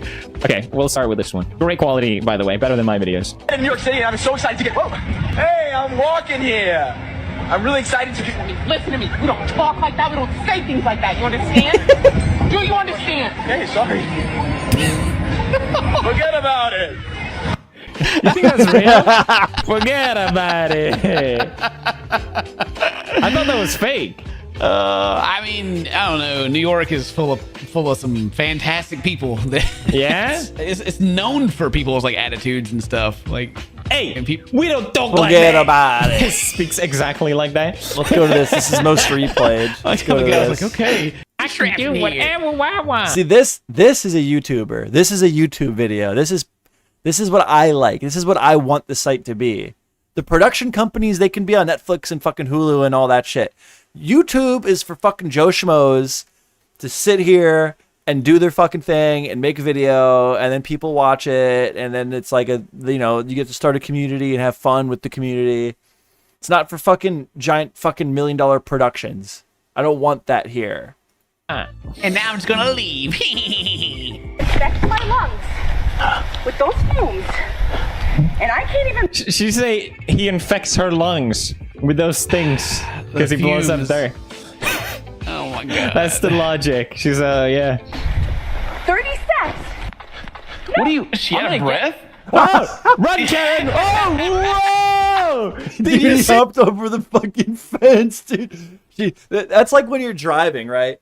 You have like the keyboard warriors who get all big, bad, and tough and talk their shit because they're behind a screen. But you also get it when you're like driving, right? It's like you're in a car and you're surrounded by your car. So then you get all fucking brave and you honk at people. Like people get all brave and honk at people and act tough. That's what that was. That girl's like running her fucking mouth because there's a fence. And in her mind, there's no way that this guy would come over the fence at me. And then the guy jumps up and just looks at her over the fucking fence and she fucking books it, bro. That is so fucking funny. Look at that speed! I never saw that. Oh God, I better get out of here. They'll never catch me. Rinsing 1 mile an hour. No, because I didn't even it was like a. It was like a. Insurance for what? It's like road rage, I guess. This ain't America, bit. Come on. I looked in my rearview mirror and saw your PewDiePie, and I thought, yeah, got him. Do you pay taxes here, Mom? Actually, I do. Thank you. You do? Thank you. Okay, good. Okay. Oh my god. Yeah, do you pay taxes? Yeah. Everybody pays taxes. No, I don't. Fuck you. It's like we also pay this thing called federal taxes in America that goes towards like everywhere. So whatever. What is even happening there? What is even going on in this video? No, this ain't America, bit. Come on. I looked in my rearview mirror and saw your PewDiePie, and I thought, yeah, got him. Do you pay taxes here, Mom? Actually, I do. Thank you. You do? Thank you. Okay, good. Okay. You can just tell by the stance. Fucking bitch. Oh my god. Yeah, do you pay taxes? Yeah. Everybody pays taxes. No, I don't. Fuck you. It's like we also pay this thing called federal taxes in America that goes towards like everywhere. So whatever. What? All right, I gotta see this. Are we gonna stay there watching us the whole entire time? Alright, we go to a parker away from my property. How's that? We're literally away from your property. Oh my goodness gracious Lord. Yes. You're on the sidewalk. You don't know. Yeah, they're on the. You don't own this. Well, PewDiePie's about to say it. Shit. You don't own the sidewalk. Like they can sit there and record your fucking house all day. I would. I'd be like, how about this? I'm actually gonna hang out. Well, then you're loitering, right? Then you're loitering. Then you're like in a whole other. Then you're in the wrong illegally in another way. But she's just mad. She's like this. Like, I'm gonna psychoanalyze this and say that she's like a middle-aged woman, and she's seeing these like young girls in front of her house, and she's just like she's mad about that first. She's like, I am old. And I am not attractive as I was when I was 20. And there are young girls in front of my house. So I'm already mad about that. And then it just so happens they were like, I don't know, maybe recording a TikTok or something. So then she has to come out. That gets her avenue. Like, look, there it is. They're recording in front of my house. And now I have a way to yell at them. away from my property. How's that? We're literally away from your property. Oh my goodness gracious Lord. Yeah, but just leave. But then don't leave. Just come on, go. Like no, I kind of don't like anyone in this video, but that woman had no business coming out of her house and saying anything, dude. You're on the sidewalk. You're not in control of anything. You have no authority over the situation at all, bro. You don't own the sidewalk. Oh my god. Is she literally a kid? She's literally I see. Dude, what a bitch, dude. Fuck her. I love these videos because you like get that hope, right? Because you meet people like this in real life that are just assholes, and they're just like they think they're they want like they're like in control, like whoa, whoa, whoa, yeah, you're gonna do what I say. No, let's go. Come on, everything's my way. No, everything's my way. It's all about me. And then when you interact with these people in real life, you just are like, I wish that people could just see how much of a bitch this person is. And then you see these videos, and like I think part of the reason you like it is because there's this idea that like millions of people are watching this bitch be a bitch, and you're like hoping it gets back to like their loved ones. Like so people like she could be like there's ramifications for her actions. There's a consequence to being such a fucking asshole. Seriously. Why do we need a perfect point? We don't need anything to do with you anymore, girl. You are getting way too close. Please, 6 feet, because you don't have a mask on, please. Wait, oh, she just Oh god. Wow. And now she spit at them. Just so you know, I have antibodies. I already had the COVID, so get fucked out. So get the fucking... I love that. The whole COVID... Are we allowed to talk about COVID now? Is COVID a thing we're allowed to talk about, or is that still something that's like... It's like a no YouTube thing? But like the thing about COVID, that like that argument is funny to me. Because people will be like... And again, I waited like a year to get the vaccine. I got it. Whatever. But like, I love the argument where it's like, I trust my immune system. I know all about my immune system and how immune systems work. And it's like, okay, well, like that's great and all, but like your immune system needs the blueprints on how to fight the virus, and it gets that through fighting the virus, and that is the vaccine, right? So then like that whole argument is just dumb on its face. And then just to act like you know is like ridiculous because nobody really knew anything, right? Like both sides, that when they argue, it just makes me laugh because nobody really knows anything. So like, just so you know, I have the antibodies. Like, can't you tell by my stupid fucking round glasses that I'm a doctor? And then the young girls are also equally annoying with this with the COVID thing because they don't know anything. Like nobody knows fucking shit, and they've already picked their opinion with not knowing shit. And then they want to argue on like nothing, like just a bunch of bullshit. It's stupid. It's all stupid. It's like I'm wearing a mask. Get away from me. You're not wearing a mask. Well, because so like you don't know that the mask is helping you. Shut up. Well, actually, I'll have you know that I already have the antibodies and I already had COVID. Well, that doesn't even matter because you could still you could have the antibodies for COVID and still like transfer COVID to someone else because someone in your household has it, or you just have the germs. So it's just like both sides of that argument are just like stupid as hell. They neither of them know what they're talking about, but they argue it with such confidence. Buddies, I've already had the COVID. So get the fuck out. I've already had the COVID. Look at that stance and state. Get the fuck out of here. Get the fuck out of here. She's just mad. That's what it is, dude. Like I had a principal that was like, she just hated women. It was a girl. And she hated girls, and all of these crazy dress codes got passed. Like the girls pretty much the guys could come to school wearing like tank tops that were like cut all the way down to the bottom of their shirt where you could like see their fucking nipples and shit. And if the girls came to school in like a t-shirt that like the sleeves were too short, they had to go home. And it was totally, in my opinion, because the principal was like this, like a middle-aged woman who was becoming very self-conscious about their appearance. And there's just like there's a certain things that happens to like some girls when they get older like this, where they like start to really resent younger girls. So, you know, she was like not doing anything productive, not having a job, sitting in her house, saw some girls outside being young and having fun, and she just had to find a way to come out and make it a problem. What? Nobody's surprised at that. Yeah. You already have it? Whoa. Big surprise. Oh my Shocker God. right there. Some of them are just upsetting. I don't know. I like the... This is good. This is good content. Yeah. Just told her that I'll paint her ceiling next week and she was fine with it. I don't know what her problem was. Mental that was.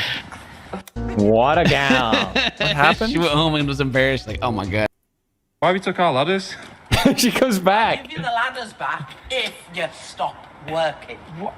Oh, so they're painting, and this girl came and took all their ladders? What is this? Now I'm intrigued. Hold on, we gotta go back. What we do here is go back, back, back, back.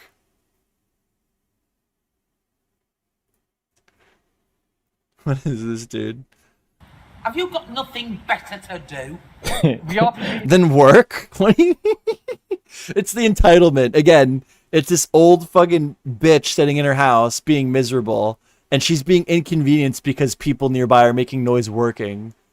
It's like, nobody's allowed to work near me. I need silence in my home. You're not allowed to scaffold the neighbor's house. Can't you not see that I am watching TV? To start work from 8. But they're not used to being confronted. Like, the people in their life enable this behavior. So they just, like, they really do think that, like, this is just how it is. Everyone needs to, me being inconvenienced is the greatest sin in the world. And I'm validated by that every day because nobody ever calls me a bitch for acting the way I act. 8 a.m. on a weekend. I mean, we've got to crack on or we're going to get it in the neck from the boss. Yeah, fair enough we started a bit early, but, you know, I don't see what the problem is. My son is a lawyer, and this is breaking noise. Yeah, see, she just is mad that there's people working near her and they're making noise.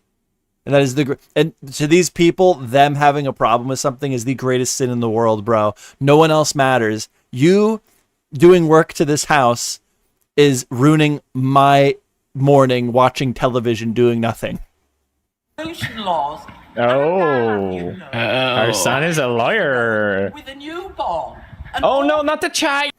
There's a family. There's a family that I'm not. Like, I am not the family, but I assure you, there is a family that has a newborn, and they're like, well, that sucks to be them. I don't have to tell you. People need to be able to fix their houses and do scaffolding. Okay, I'm sorry you have a fucking newborn. Look at the children, Ken. I'm doing this for the It's not even her. Like, the people that have the newborn aren't even complaining. She's just using that. babies. This is for the babies, not for me at all. Is bound to give them a load of stress. So no one can do work on the block because one of the families on the block decided to have a child. Okay, nobody can do any repairs to anything in the neighborhood anymore. Jody, Joseph, and Rebecca down the road decided to have a child. So we must cease all construction and noise in the area forever because they have decided to have a child in the neighborhood. Well, if we're causing them stress, they can tell me. If we're causing you stress, I don't mind starting a bit later. We can ask the client if she's happy with it. That's fine. Is your client the woman who lives here? Yeah. Right, I'll speak to her then. The way she speaks, right. How dare you have work done to your house near my house? Do you understand that when you have work done to your house, it makes noise that inconveniences me? How dare you? I'll have a bottle of water with her. Not necessary to bang that hard, is it? Look, I'll bang on this door as hard as I want. No, you won't. Such the entitlement. The entitlement is insane, bro. You tell me what to do. I'll tell you what to do. These people just need to be like muzzled, bro. They need to be like they need to like be told like, no, you have no. They need all of their power taken away from them. They need to have no authority over anything ever. This person needs to go to court, and the judge needs the mandate that she has to have all of her doors taken off her house, and her bathroom becomes a public bathroom. She needs to have all control taken away from her in her life for like a certain period of time, so she cannot be a piece of shit anymore. Hey, she's proper crackers there. What is going on here? Just ignore her, just crack on with the job. Excuse me, what did you say? Tell your colleague to crack on with the job. Hi. See, I'm much more polite than they are. Like, if I owned the company, I would simply just be like, can you stop being a fucking bitch? And she would probably be like, and I'd be like, what? What are you gonna do? Don't think so. I don't. That would be it. They need to go to court with her, and the judge needs to declare, you must have all of the doors taken off your house and open your home to the public for X amount of time, so you can appreciate things and not be such a bitch. Think so? That would be if Judge Schmo would deliver that punishment. That's the type of punishments I'd be giving. You make So any good. more noise, and I'm calling the police. Okay, that's fine. We've got a license, so we'll work with it. We'll tell them that we're allowed to. Did you give these men permission to start work here at this time on a Sunday morning? On a Sunday? You're absolutely disgusting. To be fair, that's absolutely disgusting. To be fair, it is very irritating when they start so early, especially on a weekend. Mr. PewDiePie, people have shit to do. Yeah. I don't want to hear about your bang. No. Fuck you, Pewds. I'm sorry. You're wrong. L-Pewds take. And, you know, like... Yeah, but come on. You can, on a weekend, you don't have to... No, Pewds. They got shit to do. Okay, bro. I don't know about Mr. PewDiePie. This is... I hate to go down this road, but this is totally a take from someone who, like, doesn't have a normal job. Bruh. I get 2 days a week where I can get shit done. I'm going to get as much shit done as I can, Mr. PewDiePie. We'll start at 8. I kind of get it, but the reaction is no way justified. What? You can get it. You can sympathize with her to a certain degree, but like you can't. It being frustrating is one thing. For you to act on that frustration is completely unjustified. Whatsoever. Working at this time of the morning on a Sunday? He's off there now. Great neighbors. Great neighbors. Just crack on. Just ignore him, mate. Just ignore him. As she screams at this early on a Sunday, creating a giant scene, threatening to call the police instead of just letting them do their job. Mate, she's doing one with the ladders. It gets better. Mate, it gets better, trust me. She's off, look. Oh my she take their ladder. They can't get down. You've done one. Mate, I'm not jumping down there. It's well far. I don't know how we're going to get down. Mate, she's just... The entitlement, dude. Like, she literally thinks she's justified in stealing their personal property because they have inconvenienced her. Ridiculous. She's just off. They made noise on her Sunday morning. So that means she gets to break the law and steal their fucking shit. What's going on? I'm telling you, dude, if I was the judge, she would have to remove all the doors from her house, and her house would have to be used as public property for like a year because of the level of entitlement she's exhibiting here. I can't even do it. Shut the client. Why have you took our ladders? She goes back. I'll give you the ladders back if you stop working. What? It's not how it's going to work. You just give us the ladders back, or we'll just call the police. I'll give you the ladders back if you stop. No, you have to. I want to see her get arrested so bad. She doesn't even rebuttal because she knows, like, yeah, no, you're fucking going to get screwed here. The ladders back. We're stuck on the roof. Oh, man. Look, I've told you, I'll give you the ladders back if you stop working. Yeah, and they told you it's not how it's going to roll, dude. I don't think you can reason with this kind of person, yeah. I'll be at home. Just let me know when they're here. All right, then. Have fun. Ridiculous, man. God. Mate, you're my hero. What did she say? You know what? She was alright, actually. Yeah? Just told her that I'll paint her ceiling next week and she was fine with it. I don't know what her problem was. Mental that was.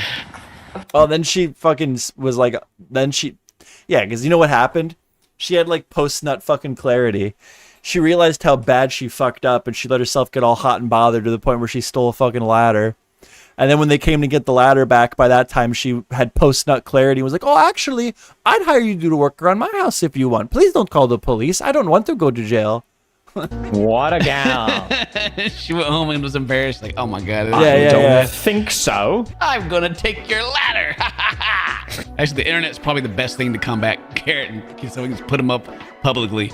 My favorite was Karen's themselves film, and they don't realize that they're being the Karen. Yeah. You guys sound like complete twits.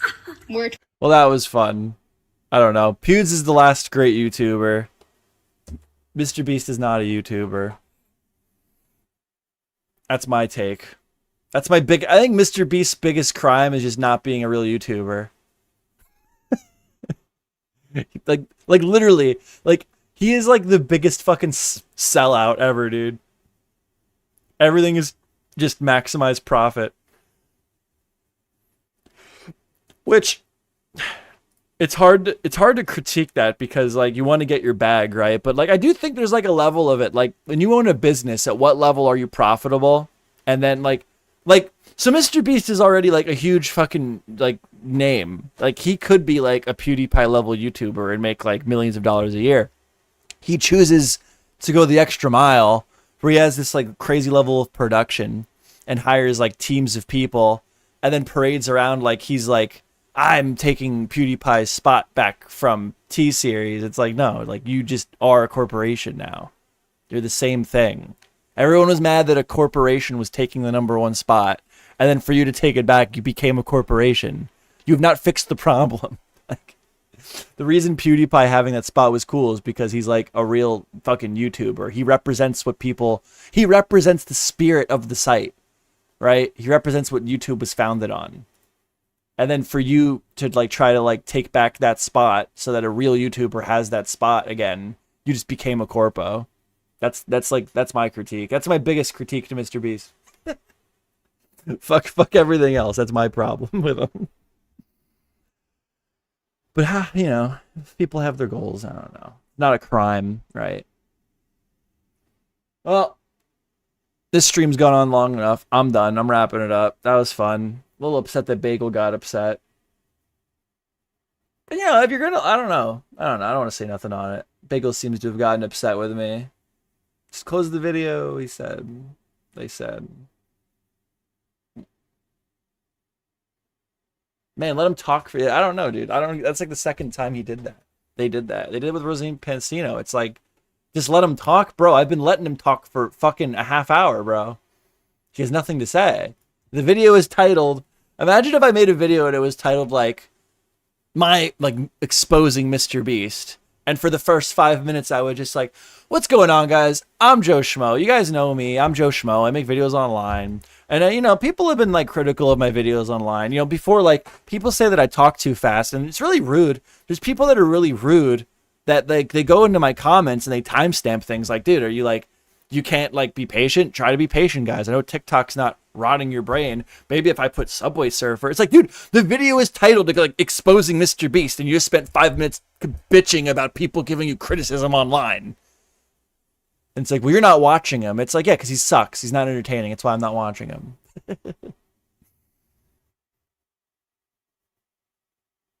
Because, like, how can you watch him and just not, like, how can you not level with me where it's like, I have, clear red flags, clear issues there with that guy, in my opinion. And clearly I'm not the only one who feels that way because he spent a giant chunk of that video just bitching about how people feel the same way that I feel. So it's not just me. I'm not an isolated incident. There's people that are listening to him talk and the way he's communicating information. And they're saying, I can't quite put my finger on it, but I don't completely trust you. Or they have issues with just the delivery in general. And then he gets like super duper duper defensive over it, which in itself is like another red flag.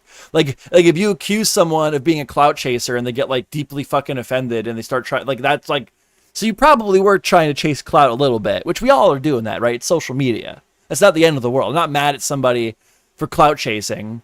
But when we're talking about like certain things, there's a limit. There's a line. Like, right? Like for commentary people, I think 3 Mr. Beast videos after that you're playing with it. And then, you know, depending on the way that you address the situation, you know, that's also like an issue, right? Like there's a certain level of nuance that has to be considered when talking about certain things. There is a thing as too much clout chasing, although the whole point of online is like views and attention, right? So the clout chasing is going to happen, but guy gives me bad vibes and I'm clearly not the only person that feels that way. Yeah. All right, I'm done. I'm getting off. I'm rambling. Okay, guys, I'll try to chop up some VODs, and then I got a vacation coming up, so there might not be a Sunday stream next Sunday, and then the Sunday following that there will be no Sunday stream. Not that I have a ton of people here anymore anyway. I'm kind of falling off. I'm falling off, guys, because I refuse to keep talking about Mr. Beast. My last video about Mr. Beast only got 300 views. And then I just did like a one-off video talking about my experience with YouTube Premium, how I didn't like it. It got 40 views. And look at this. Like, it's just actually kind of funny. Somebody unsubscribed from my fucking channel over this video. And the retention rate was pretty good. People like stuck around to watch it. It's above 40%. But YouTube only recommended this video to 700 people. 800 people really, which is just like funny to me. But yeah, I don't know. I just wanted to make this video. I'm sick. I want to like make different content. I don't want to just all. I like the drama. I like the internet drama, but like I'm not into this Mr. Beast shit anymore. I'm done with it. I think it's all been said. And then you know, I just want to have the ability to like do like one-off videos and fun videos sometimes as well. But it's like I don't know. I haven't quite figured that out yet. But I'm done. I'm done. But I also want people to see it, right? I want people to watch my videos. It's like this give and take. It's like I want to talk about things that I want to talk about, but I also want people to watch the videos that I spend time making. So like when I can find something that I actually find interesting and it's also a good topic, it's like gold. It's like a good live stream example would be the Finster stuff. Because I thought there was a lot of like interesting information that came out about Chris Tyson's relationship with Finster. Like, all you need to know about Finster Chris Tyson relationship. That's what I titled it. I didn't even get paid. You see that? I'm like not even monetized. I'm like, I didn't even care. I posted it because I thought it was interesting. The Boogie video was a passion project. I really was getting worked up with Boogie and how, because people are fucking that story up too. Like, people are commentating on the Boogie situation and they're like talking about like, in my opinion, shit that's like who fucking cares? Like, there's like, you can bring up 3 points and like totally discredit the guy. Do that. Casey Tron has fallen. I don't know. It reflects like, I don't know. There's a couple videos here that I'm just seeing where it's like, it was perfect. It was like the perfect blend of like, I actually am interested in this topic and it's trending. And then the videos are better because I'm interested. And then the algorithm pushes the video because it's a trending topic. But it's just really a shame that, I guess my complaint, if I have one, is I just don't have an audience, right? Like, people only watch my shit when it's about like news that they're interested in or it gets recommended to them by YouTube. I've got 1.83 thousand subscribers, and out of that I have no audience. I have completely and utterly failed 1,830 times to capture any type of meaningful audience, because then that's where it would like get fun to me, like where you can just make one-off videos for your core audience and have fun with it. But I'm just not like, which I'm not crying, it's not a pity party, but like clearly like I'm just not likable, right? Like there's something wrong with me. There's something wrong with me. So yeah, I don't know. Those are my thoughts on this. That's my State of the Union address. You got good subscriber count, but no, I don't have any audience. I have no audience at all. I have like you and Bagel and like maybe like 3 other people that chime in from here and then. And like everyone's like, people like they'll give me this. They'll be like, YouTube is fucking you. YouTube doesn't like you. YouTube doesn't know who I am, bro. YouTube doesn't care. Okay? 1,830 people have watched one of my videos and hit the subscriber button. And then that's the last time they ever watch me. There's clearly something not good about me. I refuse to sit here and act like YouTube has a vendetta against MeJoeShmoe. There's something wrong with MeJoeShmoe. That's okay. Life goes on. No, I'll never make a career out of YouTube. For me to make a career out of YouTube, I'd have to be like making so much money. It's not worth it. I make more money than a lot of YouTubers. Like, I will watch YouTubers and they'll talk about how much they make a month, and I'll be like, you're fucking crazy. You're insane.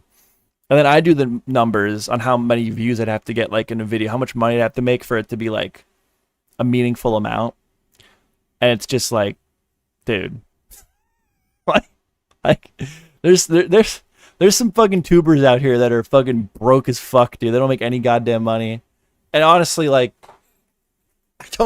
I don't think a lot of them, I don't think it's justified for a lot of them. I think a lot of these YouTubers, they're just fucking lazy, dude. Like, they just don't want to have a real job. And they like disguise it as if this is like this great passion of theirs. And maybe that there is truth to that. But like, dude, I've gone through periods where I've uploaded every single fucking day with my fucking job. And then I watch other people's videos that like make a career out of it and they get like over 1,000 views every video, and it's like, that's great. That's great for you, dude. Like, yeah. No, I don't think it's YouTube. Hi, Donut, by the way. Yeah, I'm done. All right, I'm actually going to get off now, guys. All right, thank you for watching, and then I'll be around. We might not be here next Sunday, and then we're definitely not going to be here the Sunday after that. So go watch my videos and join the Discord, and we'll party and hang out. Bye. Bye, guys.